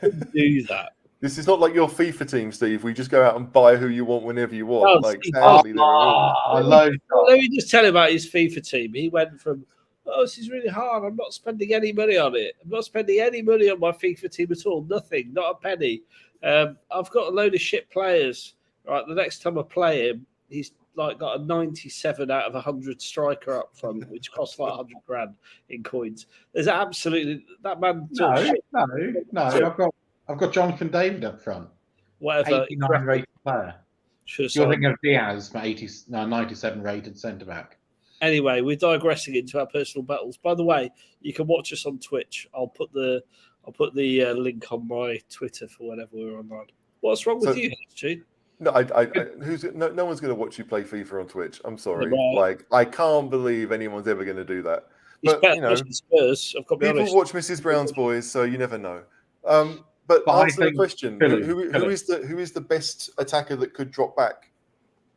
I mean, we've only seen 40 minutes of him, but Kulu, he's not got. I don't think he's as quick as I initially thought he was. So I think he did a better job dropping back. Buffon. All day long. We've seen him do it. He did it in the Jose era. He works his nuts off Buffon if you want him to. And to be fair, he's been clinical. Dare I say it, clinical. I mean, I know he finished that goal off. It was offside against Southampton. And then last time we saw him, I think it was against Leicester, wasn't it? Or did he play after that? No, he did play after that. But, his last couple of games, he's looked like a threat. And he works his nuts off. I'd have him in for Lucas most days of the week, to be honest. Okay. I mean, works his nuts off sounds a bit like Lamella. I like Lamella, so you're preaching to the converted. Here's another question from Paul Russell. Yeah. All right, we're talking about the three at the back earlier. I forgot about Joe Rodon. It's not the first time. But yeah, Paul Muir is currently stabbing the effigy of you that he's got in his house. Rodon in the middle and Romero on the right. Look, I don't think there's much difference between Rodon and Sanchez. So if Dyer's out, why not? Rodon, Rodon to me seems a panicker, and that makes me nervous. But then Sanchez has done that before, so I really don't think there's much in it. Sorry, caller. Sanchez is a panicker, and he makes a lot of mistakes. I can't say he makes more mistakes than Joe Rodon because, in fairness, Joe Rodon hasn't really had the opportunity to prove himself over a prolonged period. Not like Sanchez has. Sanchez has had enough games. Yeah, and we've got to remember every time Rodon plays, he's playing for his place. The amount of pressure the guy is under every time he steps on the field for us is immense. He knows if he makes one mistake, he's going to be written off, and he's back on the bench for the next 10, 20 games. So I think if you give him a run of games in a team, I think he'll settle down a bit more. The issue is you can't because Dyer's going to be back, surely, isn't he? Yeah, but I mean, this is it. But Conte came out and said, a number of weeks ago, that if Dyer's out, Rodon is the next best option for that middle centre-back role. And he's obviously gone against that. So whether he was lying at the beginning or he's changed his mind, I don't know. Why is Romero not the first choice? Because to me, it's Romero, Dyer plus one, right? And it's going to be Davies because we don't have another left-sided option. Yeah. Whether Romero... I think because Romero is a bit faster, I would have him on the side with Dyer in the middle, because we know Dyer is comfortable going forward with the ball, striding into midfield, which is more likely, I think, from that role. But I think when it comes to Dyer and Romero, I don't really mind who plays where of those two positions. Rodon is probably better in the middle. Definitely think Sanchez is better in the middle, but I think he, against Brighton at least, was pretty good in that right centre-back role, and he seems to have got a bit more confident and is getting better doing it. So it's an odd one. I do think the conversation we had before about whether we're going to have three midfielders or three attackers is the conversation we will have for the next 3 months. And I'm already bored of it. That's the sad part. So we need to figure out not only who's best for those positions, but who plays well together. Maybe Skip is a better player than Højbjerg, but if Højbjerg and Bentancur have a relationship, they need to start. They need to be the two that play. And if it's Bentancur and Skip, then they need to be the two that play. So we have to start looking at, maybe the options we have and which players have chemistry. Kane and Son worked on it and they got it. At the back, we're going to need it as well. Davies and Rodon play together at Wales, so they already have it. There are things that we can do. But that three midfielder, three attacker conundrum is where we are, and that's where we'll be for a long time. And I hate it. I really hate it. So midfield next season, when Sarr, I'm assuming, is going to be with us. Yeah, Papi Sarr, yeah. Mm-hmm. We've got Sarr as a youngster. We've got Skip as a slightly older but still inexperienced youngster. Mm-hmm. Bentancur, Winks, Højbjerg, and Winks will be gone. Whether we sign anybody or not, he plays. But I don't think we need to be thinking about having a best 11 like we had before. I do think it should be horses for courses. So there will be some times where we can play just two in midfield, and depending on who's played a lot or who needs games or whatever, you go with that. To me, Papi Sarr is a midfielder in a three. I'm not sure he has, certainly at 18, 19, to ask him to come in and play regularly in a two would be a lot. So, and I do think, and we had Fabrizio Romano tell us this, right? 3-5-2 is what Conte wants to do. That's how he wants to play. He only went 3-4-3 at Chelsea because he had Eden Hazard. Otherwise, he's not that interested. So I don't know if we have a player like Hazard. I don't think, frankly, that 3-4-3 really suits Son. I think he wants to be a bit wider. It's nice for him to be on the end of things, but I don't think he works too well as player. It's kind of dropping deep behind Kane, but to him. It's interesting. But next year, like Skip will be in the squad. Bentancur, obviously. Papsar, obviously. 5-2 next year, 100%. And we'll sign players around. So then you need 6 midfielders, right? If in theory, right, you're going to need 6 midfielders. I don't think Harvey White's really going to be one of them. So you've got Skip, and you've got Bentancur, and you've got Papsar, and you've got Højbjerg, I think, right? Those are 4. And then what you do with Winks, maybe you let him go, maybe whatever. Sack him off. Send him to Sunderland. Why Sunderland? No, it's just the first team that came. Yeah. No. And that's not to say that Winks is. I don't want him to be miserable. And the irony being is that having 3 central midfielders might suit Winks even more. I mean, that's the crazy thing. But like, I agree with you, Caller. Like, he's never going to be, to me, first choice. He's only ever going to be an option. He's not even a good option. Like, Skip is better to sit on the bench and warm the bench than. We need to aim higher than Harry fucking Winks if we're going to win the league. And that's what Conte's goal is. Don't be daft. Don't be naive. That's what he's here for. He wants to win the league. He wants to win championships. He wants to win the Premier League. He wants to win the Europa, not the Europa bloody league, the Champions League. That's where he wants to be. So actually, we've got to look at our worst weak links in the side. Winks is one of them. Absolutely, he's poor. Yeah, he's not good enough to be in a championship winning side. Would he get in Chelsea's squad? No. Would he get in City's squad? No. He wouldn't get anywhere near it. He wouldn't even get in Arsenal's team. So let's be realistic about it. I mean, Arsenal have only got about 7 full-team first-team players left, haven't they? We've got to chip off the people who are not good enough in the summer transfer window. Fine. To get you off Winks, Brian Hill when he comes back. Yeah. Is it an 18-month loan we've got him out on? No, just 6. 6 with an option to extend it, I thought it was, but yeah. 6. So where does he play 3-5-2? Wow. Well, this is it. Like, to me, he wasn't bought for a system. He was bought because they went, "Oh, there's a young talent. He's available. Let's buy him." And it helped us get rid of Lamela, which was a good thing. It hates you. No, I just think that, like, given the talent that Bryan Hill clearly has, and I mean, I've watched 2 of the 3 games he played for Valencia, and he clearly does have talent. And if you look at the way that that Conte sent Inter up last season, right? That call through and through. Possibly, like in certain games, you might think that Bryan Hill could become like a pacier version of David Silva, right? And just kind of be like, if you've got the 3 midfielders, you have Bentancur, that's the deeper one of the 3. And then you can have maybe Højbjerg or Skip on the other side and a left footer, because I do think we need a left footer in midfield as well. I mean, like, balance, not just between attack and defense, but also down the wings is massively important. I think Bryan Hill could do that. But again, he's only 20. He turns 21, I think, this week, maybe next week. He's potential. He is potential. So, is he going to play every game? No. Like, I'd like to see him play as a wing back in various games. Because I don't. There are going to be teams that you don't need a defensively solid wing back down the left hand side. Sessegnon is better going forward. Brian is better going forward. Reguilon, frankly, I don't think he shows enough going forward. So there are options. There are games there. But you're right, Steve. If you look at the 3-5-2 and you think will he be in our best 11? Then the answer is no. I don't think so. Not at the moment. But, I want to pick up on this. So Romero is the best defender we've got in the club period. I think we all know that. Yeah. I think we all know. I think Romero's, look, and Paul's saying he'd get any top 4 team. I agree. He's our Virgil van Dijk. That's how good this guy is in my eyes. You've got to model the team around players like him. He is our role model centre-back. We want at least another one like him. We've got Dyer, who's decent, to be fair.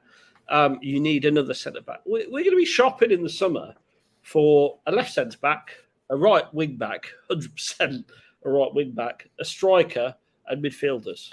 That's where I see we're at. That's where I see we're at. What do you think, Steve? I think I've just heard a small bald man faint somewhere in North London. Yeah. I mean, you can't disagree. I think that's clearly what we need. If that's what we'll get is a different story. And I think it's difficult because Conte and Paratici clearly have a vision. There's certain players they want, and if those certain players are not available, that's what Paratici was saying in his interview.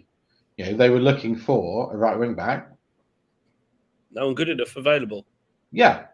And the ones who were presumably were far too expensive. So it's what we need. Whether we'll get it, I don't know.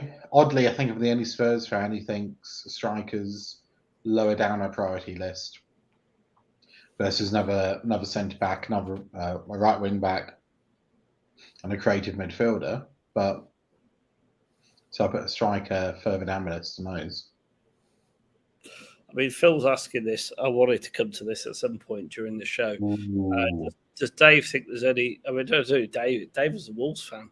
Phil, he's gone. Is there any truth in this supposed American bid for the club? I think he means you, Steve. For some reason, you've got an aura of authority around financial matters around you. It's funny that Phil calls me Dave. I had a Japanese client who for years used to call me Dave. And over beers one night, I said to them, I was like, why do you keep calling me Dave? And he said, Dave is your name. I was like, no, my name is Steve. Yeah. He's like, I know Steve is your name, but Dave is English in shorthand for Steve. And I was like, it's really not. Dave is not short for Steve. There you go. There you go. You look like a Dave. That's my middle name, but you know.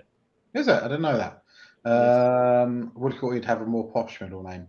But is there any truth? Honestly, I don't know. I would be surprised that a bit of that level was offered to Enoch and they turned it down.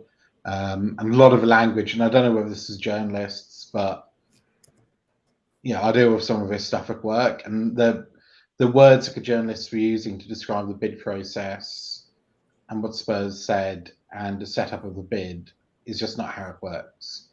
So maybe as journalists who are commenting on rumour, or maybe something that has happened and now commenting poorly. But what's been out in the press is at best poorly reported and at worst bullshit.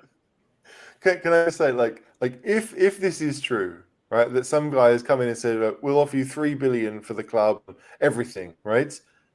Well, surely, given Levy is the master negotiator, you say no to the first offer. You want to get them to raise their bid. So it's hardly surprising. I don't think anyone will ever come into Levy and be like we'll give you what you want, because then Levy's going to be like, well, okay, what I want is $5 billion or $10 billion. Like it's ridiculous.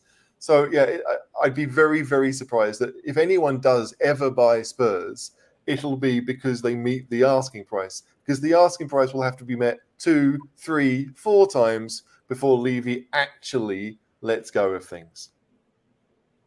I mean, there's a bit of let's take this, let's give this some credence, which, by the way, I don't, because it's from a shit source. I mean, it's not Heinz or HP, that's for sure. But it's from a shit source, and I don't believe for a second this is correct.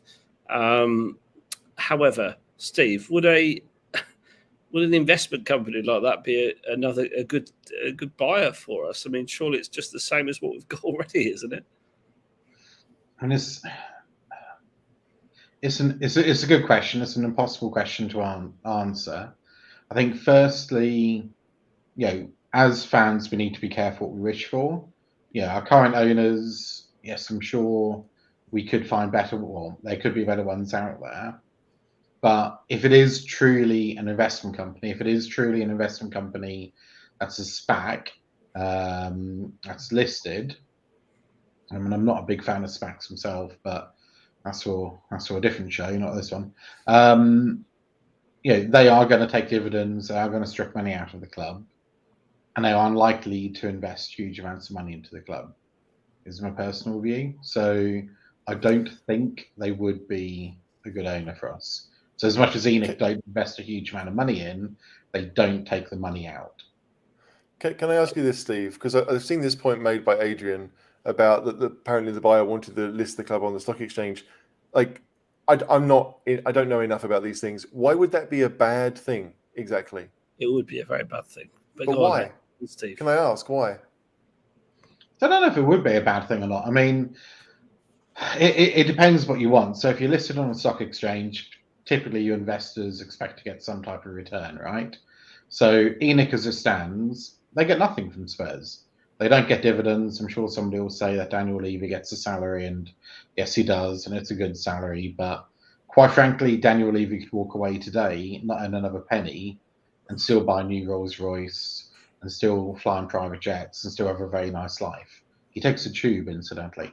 But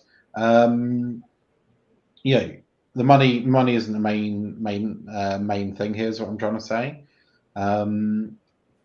So if you were listed on stock exchange, you'd expect dividends. I don't think it'd be a particular problem. You've got a share price. That would be my issue. You've then got a share price that moves up and down, makes you very volatile. Yeah, but what would that matter to Levy? That's the thing. Like, if Levy's like, I'm dead against that. In terms of selling it, okay. Yes, the thing I don't get. It wouldn't. Spurs Savage was asked what a SPAC is. So it's I've got to put on the spot here. I think special purpose acquisition company. So effectively, and everybody's going to log off now. Apologies. What typically what a SPAC is you list a shell of a company, and you broadly do what's called a reverse acquisition to bring in a private company. So you list something with just a bit of cash in it, nothing much. It's a very common American and Israeli thing, actually. 250 million quid, Steve, which is pennies in the scheme of things, but yeah. It is, yeah. But what you'll do is you'll list that, and there's not a lot in there, and then they will go and buy stuff. So it's an investment vehicle, right? Yeah, I have to be very careful here because I've listed some SPACs myself, but it's a easy route to a listing. Because typically there's a lower level of due diligence over the listed entity. Okay. But they are completely legitimate to get themselves in hot water. Oh, they're completely legit. We can talk about this as well. That Apple, Amazon. Does anyone seriously? Like Spurs fans are not stupid. No one seriously thinks that Apple or Amazon or Tesla, which I saw last week, Elon Musk would be seriously interested in buying a football club, let alone Spurs for, a lot of money. Steve, tell me what makes no sense. I don't know why they would do it. I don't know why it would fit into their investment strategy. Apple are oddly quite tight with their money, despite the fact they've got an awful lot of it. Yeah, they've got more cash than most, than a lot of sovereign nations in the world. I was going to say something. Well, they can't repatriate it, can they, because of the US tax law? But yeah, exactly. What have they got? 150, 200 billion, 250 billion, whatever. Reserves, yeah, absolutely. That's outside of the US. I can't see a company like that buying us because I don't see what it could get them. I also can't see a company like that sponsoring us because, again, I don't see what it could get them. Yeah, that's just my view. I've got no inside track. I don't think anybody has, really. No, it's the same with Amazon. Like, if you look at the things that Jeff Bezos has bought, it's to improve Jeff Bezos's company and his power and his standing. Spurs, no, it's a vanity thing. For anyone who's willing to spend that much money, it's so they can walk around saying, "I own a Premier League club." Exactly. Right. Yeah. And so, it's got a massive cockerel, and it's a beautiful stadium. Look at the size of my cockerel. Yeah. Stinky makes a good point about it being, in somebody's portfolio for a bit of fun, and we've seen that with Abramovich. Yeah. Do we really think Abramovich was a Chelsea fan? No. Do we think he really cares that deeply about Chelsea? Probably not. But it's something from to do at a weekend, and it's a bit of fun. Yeah, it's a bit more serious than that, clearly, and being flippant. But I don't think Amazon and Apple would have the same They're mindset. serious companies that are answerable to the shareholders. They're not limited companies, and they're not owned by sugar daddies. If you're talking about Jeff Bezos privately buying Spurs, you'd say why? He's got absolutely no interest in football. Amazon is more interested in acquiring a Morrison's or a Tesco or an Asda or a Sainsbury's because they want to gain grocery foothold in the UK. They're not going to buy a random football club. It's just ridiculous. Like there's no interest there whatsoever. They don't need to advertise either, by the way, because everyone knows who they are. So it's purely for vanity. The only way Jeff Bezos is investing in sports is if he's a Dallas Cowboys fan and he wants to put some money in them to make them really good. That's literally the only way he invests. This is what kind of frustrates me when I see these stupid rumors online. Karius, who would be the ideal buyer? HG, who would your ideal buyer be? You're the ultimate non-capitalist, so you tell me. Hang on a second. I don't like inequality. You can't say that I'm not a capitalist. We're not going to go down that train, but we're not going to explore that on this pod. But that no, will come soon no, we're not doing offshore on that either. Yeah. Come and watch us Friday night as we show that Caller is anyway. Fine. Ideal buyer is someone with pots of money who wants the prestige of owning the club, who wants the club to do well, who will spend money for that to happen within the rules. Right? I don't want financial doping. Right? I really don't want that. But someone who is willing to say, right. But if you look at the people who are doing that, they are the ones that are financial doping. I mean, that's just it. Like Newcastle will do it. I think Man City, their sponsorship for their stadium is like 70 million a year. Come on now, right? That is not market rate. It is just them doping the system. So for Spurs, you're looking probably for an American who thinks that there's going to be an NFL team in London, which there may well be. Yeah, there you go. Yeah, it's just they say that. I think that's the link. And I think when Levy has linked an NFL team with the stadium, then I think you'll think, right, that's it. I can't do anything else because even if there is a European Super League, I don't think the money there will go anywhere near what the money would be from an NFL team. And if it's a franchise, a new franchise, then you could have the same people just decide to have both, have it all. It would cost them a load of money.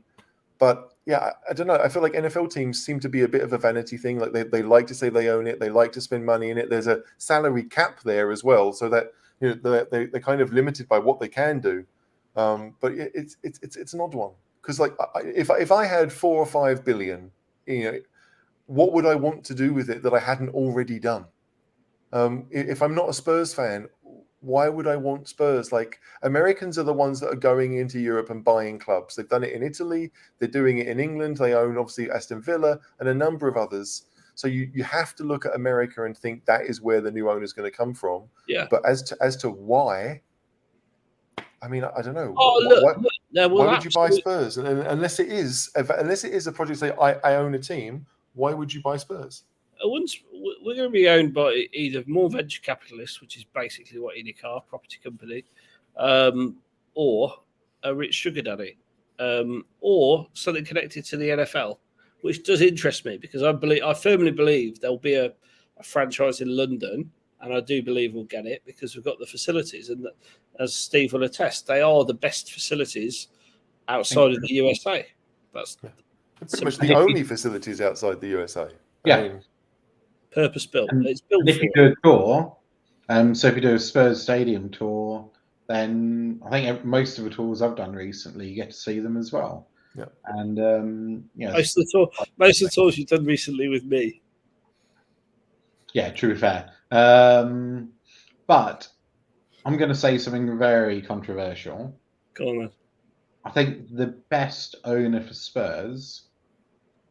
I'm going to caveat this before I get flamed. Oh no, what's he going with this? This could go south. Get ready for the mute button, HG. He's actually Levy, isn't he? He's going to say Levy.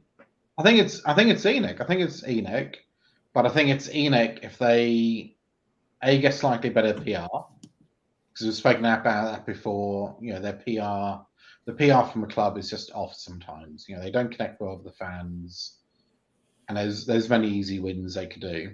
You know, put a statue up outside a stadium. Half your fan base love you already. Just do it. But I think if Enoch said, or if Daniel Levy said, right, I'm going to run a business side, because clearly he's running a business side well. You know, nobody can argue that financially. I'll get a beer while Steve's explaining this. But give somebody like Paratici and Conte the budget to go to get players. And Levy says, you know, we don't know what goes on behind the scenes, but right, here's a £100 million war chest. If you sell players, it gets added into that. Go buy who you need. I'm going to concentrate on what I do best, which is running the club, running the financial sides of a club. And I think if they did that, that could be hugely successful. Like, it's interesting because obviously this week Levy had his birthday, right? And he turned 60.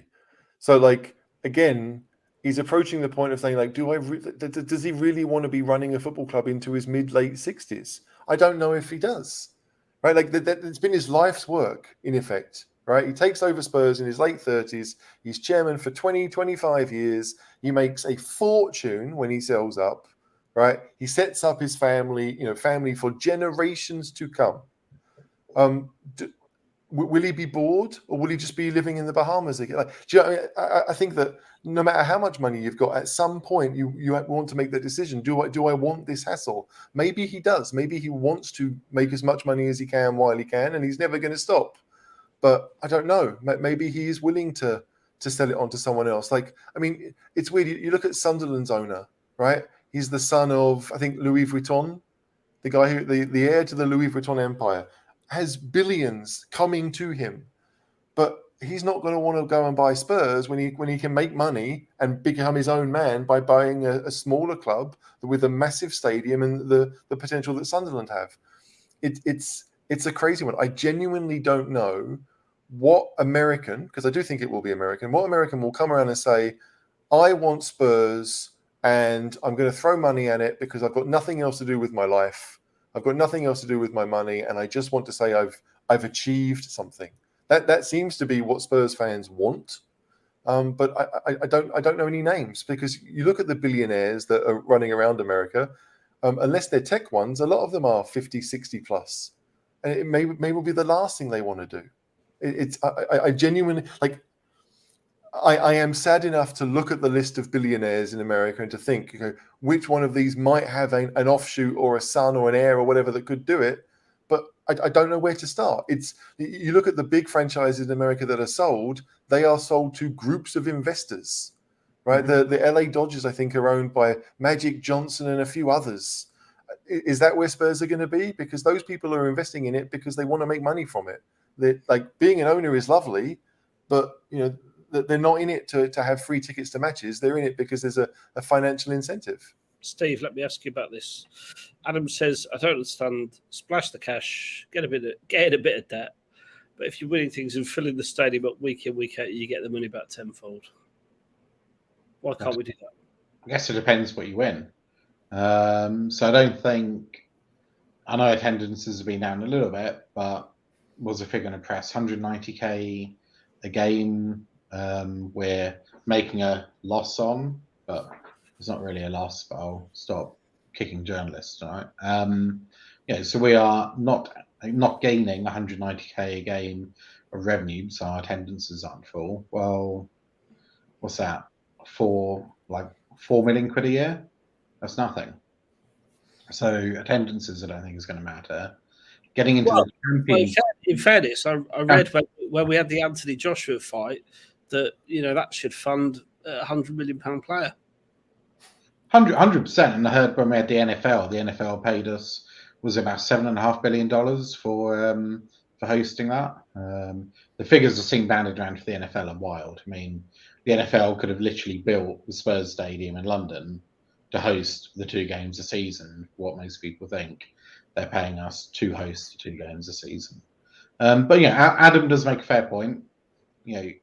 Getting into the Champions League is probably a sweet spot in terms of return on money, if we're talking about finances. winning a league isn't going to earn you that much more money, not in short term at least. I guess you could start arguing about if you win a league, then you're probably going to get more sponsorship money, but sponsorship contracts are fairly long term, and currently we don't have the pull of the other clubs, and it takes years of sustained performance to do that. And then I guess there's risk at the end of the day. We do what? We spend 200 million on players. So we spend 80 odd million quid a year net at the moment. Let's bump it up to 200 million, going to 120 million of debt. Yeah. And what happens? Like, are we actually going to beat City of that? Well, my issue would be, Steve, we spent 120 million pounds on players we shipped out this January transfer window for next to nothing. That's true as well. And I think HG has said time and time again, and I love this point from HG. It's really hard to win things. You have how many people in the Premier League each season? One. And you have a lot of top teams going for it. It is not easy to win these things. So look how much United has spent. United spent hundreds of millions, and they're a nothing team at the moment. They're basically the same standard as we are. Here's another point. Like, I follow the NFL, so I kind of understand a little bit about this. Like, if the NFL move a team to London, then maybe, if it is Jacksonville, which appears to be the team that everyone suggests might do it because they play a lot of games outside of Florida anyway. If Jacksonville come to London, is a Jacksonville fan really going to continue supporting the team that's based in London? I don't think they will. I think they'll go to Carolina or to Miami or to Tampa Bay or to the teams that are in that area. So, like, and it's weird, like, my NFL team is my team.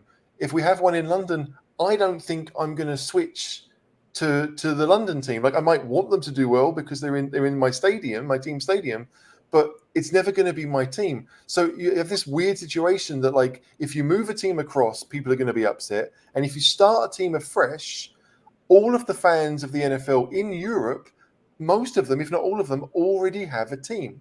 So it'd be like me following Austria Vienna because it's my local football team. I might go once in a while if it's a big game and I can get a ticket, but I'm not invested because they're not my team. They're not the team I've followed. So it's an interesting thing that, yes, from revenue, it might be an amazing thing, but like, if you're going to buy a team and be part of the NFL, you're like, what you're doing it for is for the revenue that the NFL generates, and you'll get your share, whatever that is.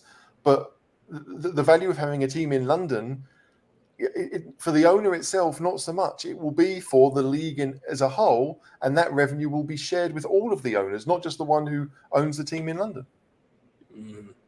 How about this then? If we don't show ambition, then Conte and Kane will walk. And in the long run, that will cost us big money. Steve? And I guess, what does ambition mean? We signed Romero, highly talented centre-back. We signed him for big money. MVP. Yep, that's ambition. We signed Ndombele. We signed Gio. That's £100 million midfield. That's pretty ambitious to me. I mean, clearly it didn't work out. So, I mean, apart from slightly tongue-in-cheek comment, clearly we'd love a club to show a bit more ambition. I don't quite know what ambition means. It's not a dig at you, Paul. It's just... It means spend money. I mean, Paul Muir, we don't own Romero yet in the same... We basically do. I mean, Conte's come out and said it's an obligation to buy, not an option. So we are going to be buying him. Yeah, and the club accounts show it. I think what Paul means, but I think what Paul's meaning is we've got that to pay for this summer. Yeah, that's true. We do. Although I don't know the deal. I don't know how many years the payment's over. I read somewhere there's 10 million left to pay on it, so not that it's pretty negligible. But I think the point being is that whatever we're doing right now, or we did last summer, or we did with Kulusevski, we're pushing the payment into the future. So it's going to have to be paid at some point. And if we don't raise the revenue in various ways, like I read today, I think that the the overseas TV rights for the first time ever will be worth more than the domestic ones. Now, that's great because it means that, in theory, this extra money that's coming in will pay for what you've already bought, right? So you're not really having to tighten your belts too much. But yeah, like Romero's going to cost a lot of money. Kulusevski, even if it is only 7 million euros a year or whatever, that will add up. If you do that 3, 4, 5 times, you've spent 30, 40 million before you've even done anything. And if you don't get it right, there's a massive issue. It does look like, thankfully, we got it right with Romero, right? So we're going to spend money on a player that will be a bedrock for our team going forward. But yeah, it's a massive problem because here's the problem, really. There's so much deadwood in the squad, but the deadwood is of our own doing. So the deadwood is like £130 million worth we shipped out in January. That's the real issue. I always say this, like the show ambition thing. I always pick that up, Steve, and I hate it. I hate it because I want Spurs to show some ambition. Well, we do. We spend over 100 million the last 3 summer transfer windows. I think, if I'm right. The thing that kills me, we were above Liverpool, right? Yep. For many years, for several years, we were above Liverpool. We were a better team then. They invested well. We invested a lot of money in the positions they needed, and they got a couple of top-class players. Yeah. And they transformed themselves, and they won the league, and they won the Champions League against us, which was even worse. We didn't. We invested poorly. So I think I'll probably get killed in the comments of this, but I'm 99.9% sure that net we've spent more money than Liverpool have over the last 5 years. I think that's right. We have. We've spent it. What we've spent it on. Bad. And is that Levy's fault? Is that Hitchen's fault? I saw somebody in a chat, I can't remember who, apologies, said about Grealish, Hazard, Maddison, and I think Mane. Well, Mane, let's not talk about Mane because that's it. So Mane and his agent came out and said Spurs matched Liverpool, and he didn't want to go to Spurs. That's a simple. We did what we could for him to try and get him, like Diaz. He didn't want to come to us. There's nothing a club could have done, so we didn't miss out there. Grealish, 100% take on board. I don't know what your views were at the time, Paul, but if you read most Tottenham groups at the time, people were against him. Grealish was beneath us. Why are we buying a player like that? He's not good enough for Spurs. 100%. You go into most Tottenham groups now, and we should have bought him. We all know we should have bought him. Well, we didn't. What's he doing now? He's doing nothing. They're championship players, right? I mean, that's what he was. He played in the Premier League for Villa, and he'd done woeful. When you blame Sherwood for that, you can blame lots of things for that. But he hadn't really shown anything at the level that we were. And at that time, Spurs were a top 4 team, not what we are now. We were really, hopefully challenging with the best. So, it's interesting. You have to trust your judgment, and you buy players at the right time. And Spurs haven't done that. Even with Sessegnon, we could have had him 2 years before we did.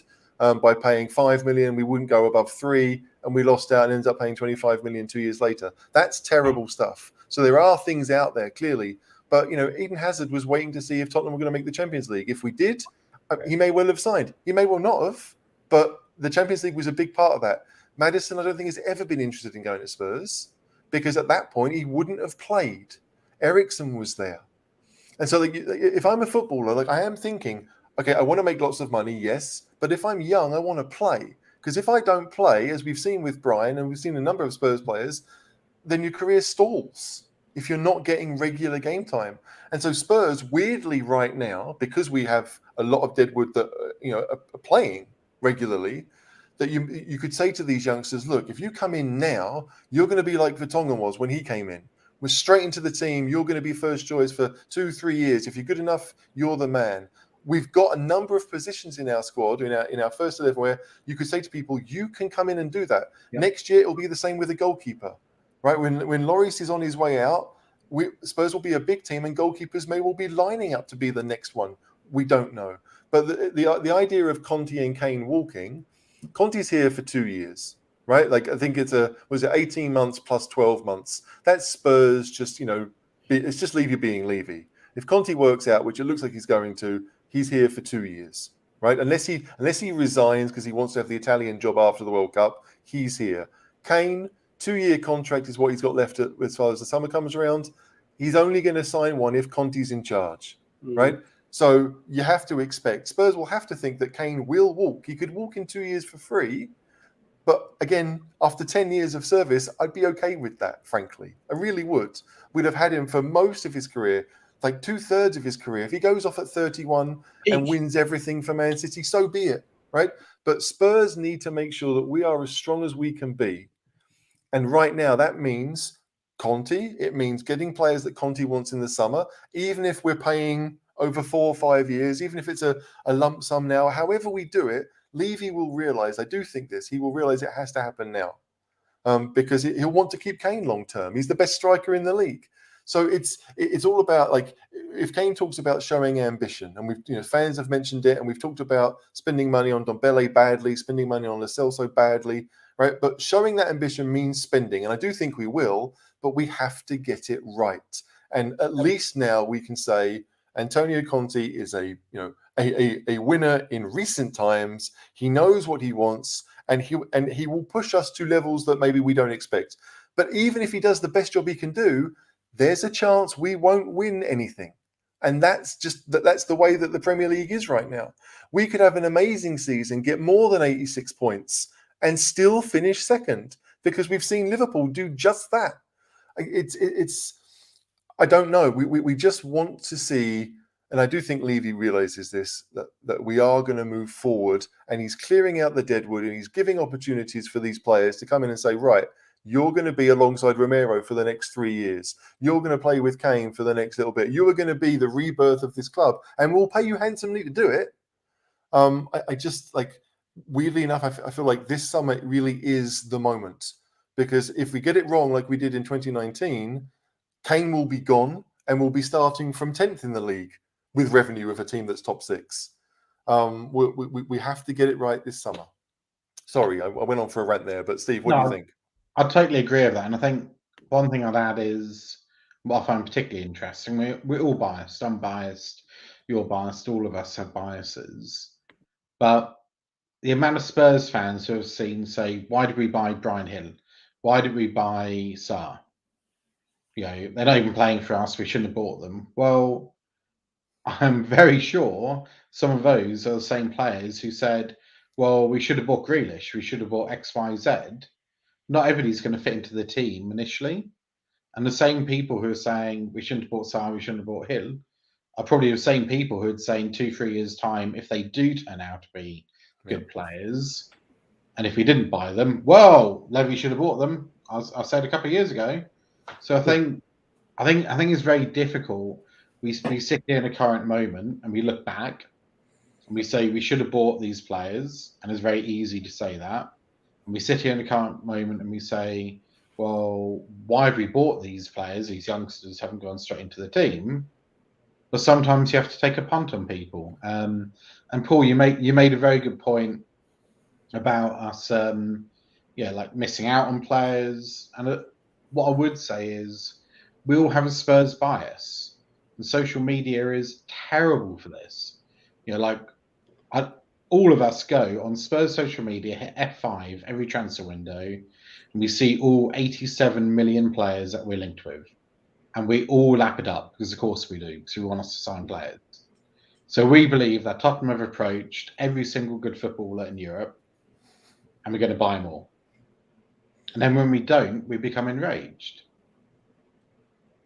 I know people, as we all do at other clubs, who support other clubs, they do the same thing. So we think we're the only club in the world to have missed out on these players.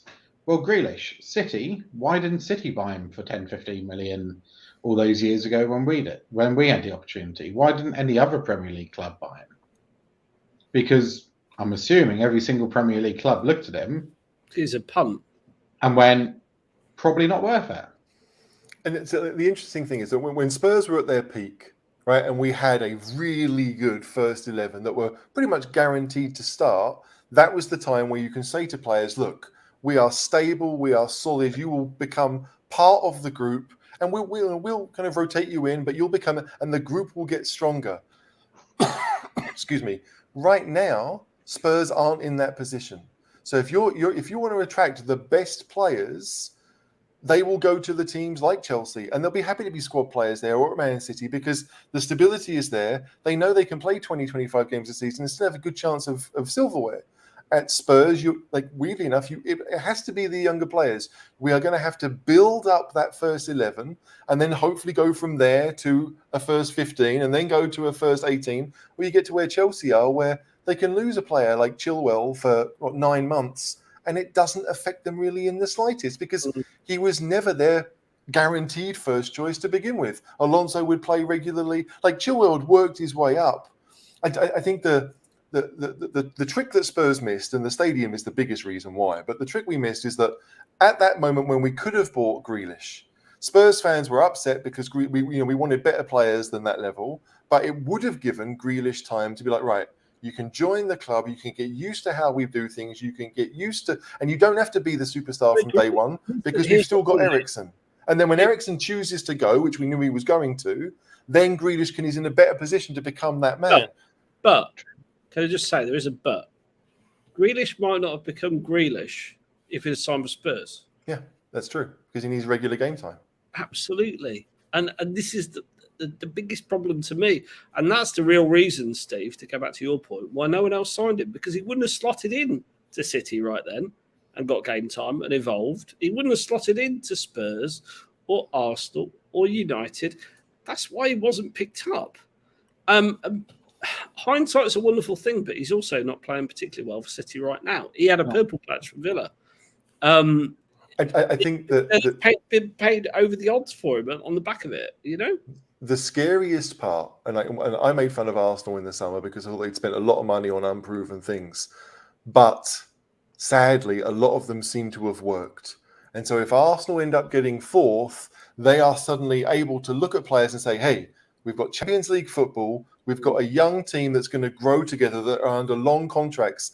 Who are they going to lose? Lacazette, maybe, in the summer. That's about it. So if there's a central striker thinks, great, I'm a Champions League team and I can be the main man from day one.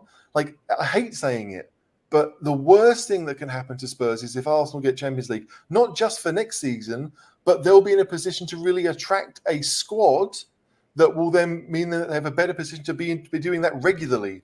Spurs are right now, sadly, when it comes to the squad building, far behind Arsenal. If we have the summer that they had last year, if we have that this year, then we'll be laughing, especially if we have Champions League to offer them. But we have to hit on those signings. You got a lot better starting blocks than Arsenal. That's what I would say at Spurs. You got better players starting around. You got Lloris in goal. You got Kane up top, haven't you? You know, you've got Son. You got. I see that, but Kane's got 2 years left. Lloris has got 2 years left. They're not long-term things. Ramsdale's 23. Looks like he's going to be Arsenal's goalkeeper for a decade. Same with Ødegaard, Smith Rowe, Saka. The guy they bought, is it Lokonga? I mean, Ben White's only 23, 24.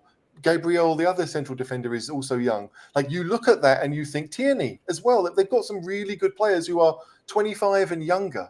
I hate saying it. I don't want to talk about Arsenal, but that's where we are. Got young players. I don't think they've got a lot of really good players. They've got some young players. You don't think they're really good? I don't think they're really good. I think some of the players you said are really good. I don't think they all are. I don't think Gabriel is much. I think Ramsdale's that good, to be honest. I disagree with Ramsdale. Time will tell, won't it? Time will tell, ultimately, whether they mature and fulfill potential. But the last thing we want as Spurs fans is for Arsenal to get that fourth. Not because we're anti-Arsenal. Yeah. It's just that, like, that's the one thing that they're missing, right? They can grow together. Like our team, our amazing team from 16-17, we started buying some of those players in 2012. Like, it took a long time to get to that level. And so if Arsenal have a situation where, like, right now in England, there are 3 very, very good teams, and it's a massive scramble for that fourth.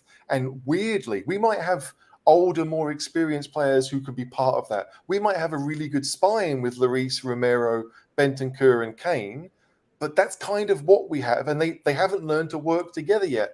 I hate saying it, but it does appear that Arsenal are able, at least right now, that they've been playing with each other for a bit longer. I hate it. I want them to fail massively, but they are in the best position. I do think that. They'll fail. They're gooners. Yeah, here's hoping. Sorry, I will no longer say their name again.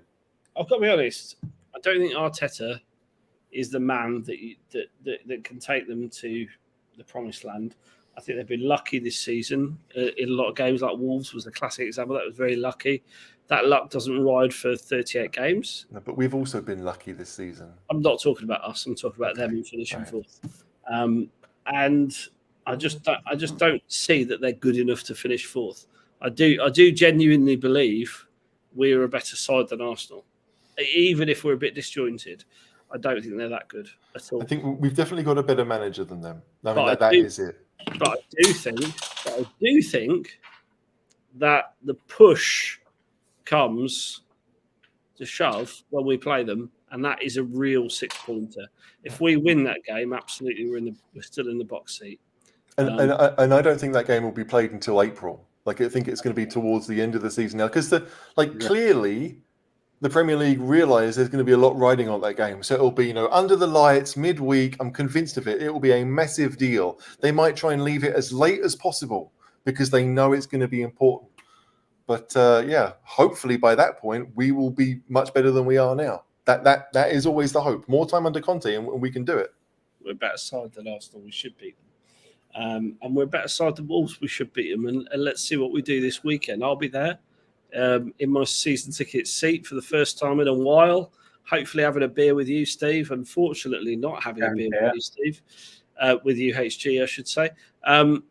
So let's look forward to the weekend. Let's enjoy the goodness of Spurs this weekend and hope we win.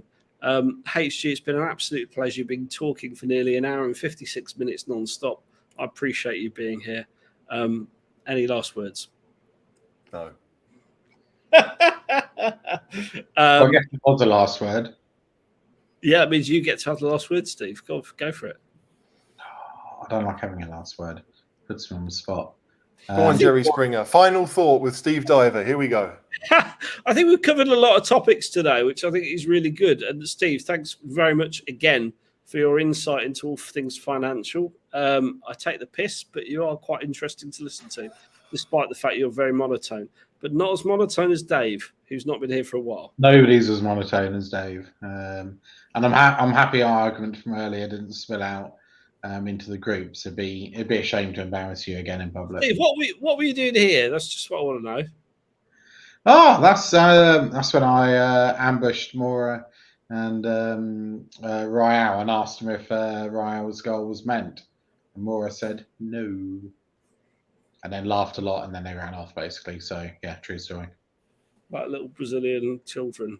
Yeah. Look. But somebody somewhere has a selfie of me, don't they? Really? From last game. So I don't know my cheese room performances, but I got... so if anybody's in the chat and it's you, please do say, because it's a bit embarrassing. I got paparazzi'd at the Southampton game. He took a selfie of me. I didn't know about this. Didn't you know about this? No, it was on the way back to the car park. We had security leading us through. There's so many fans waiting for the players to come out, and somebody panicked and just said, "Can I have a selfie of you, please?" I was like, "Okay." Clearly not a player. I probably need to lose a bit of weight before I can play right back for us. Maybe you could be like the finance director or something. I don't look like Callacott very well. Razor Ruddock with a wig. Eventually, yeah. He put a bit of weight on since he's been playing. So if you're the guy who took a photo of me, then I apologise. I'm not that important. Well, look, a couple of hundred you watching tonight, please do hit the subscribe button, hit the notification button, do like and share this video. We appreciate you watching. It's going to be a great match this weekend. I'm quite sure of that. It was last time I was at Spurs to watch Wolves, and I was with my dad, and sadly he's a Wolves fan and we lost. So the car journey home was unbearable, hence why I'm not taking him this weekend. So let's look forward to a positive result. And in the meantime... I do have one more thing. Go on, Colombo. Football prizes. Has to be done, right? Aussie Dealers signed frame shirt, football prizes, $2.95, 10% off if you go to the Pod 10 code. Until Tuesday, so 3 or 4 days to decide that you want to buy a ticket for that wonderful prize. And become a patron. Become a patron. You get 33% back on your tickets. or 3 for 2 in other terms. So join Patreon, £3 a month. You get loads of great stuff. And by the way, if you're still watching, well done. There's still 164 of you. We're releasing merchandise, and I'm going to drop the link out for that shortly. So you too will be able to buy a Cheese Room mug or T-shirt with HG's face on. In the meantime, come on, you Spurs! Come on, you Spurs! Come on, you Spurs!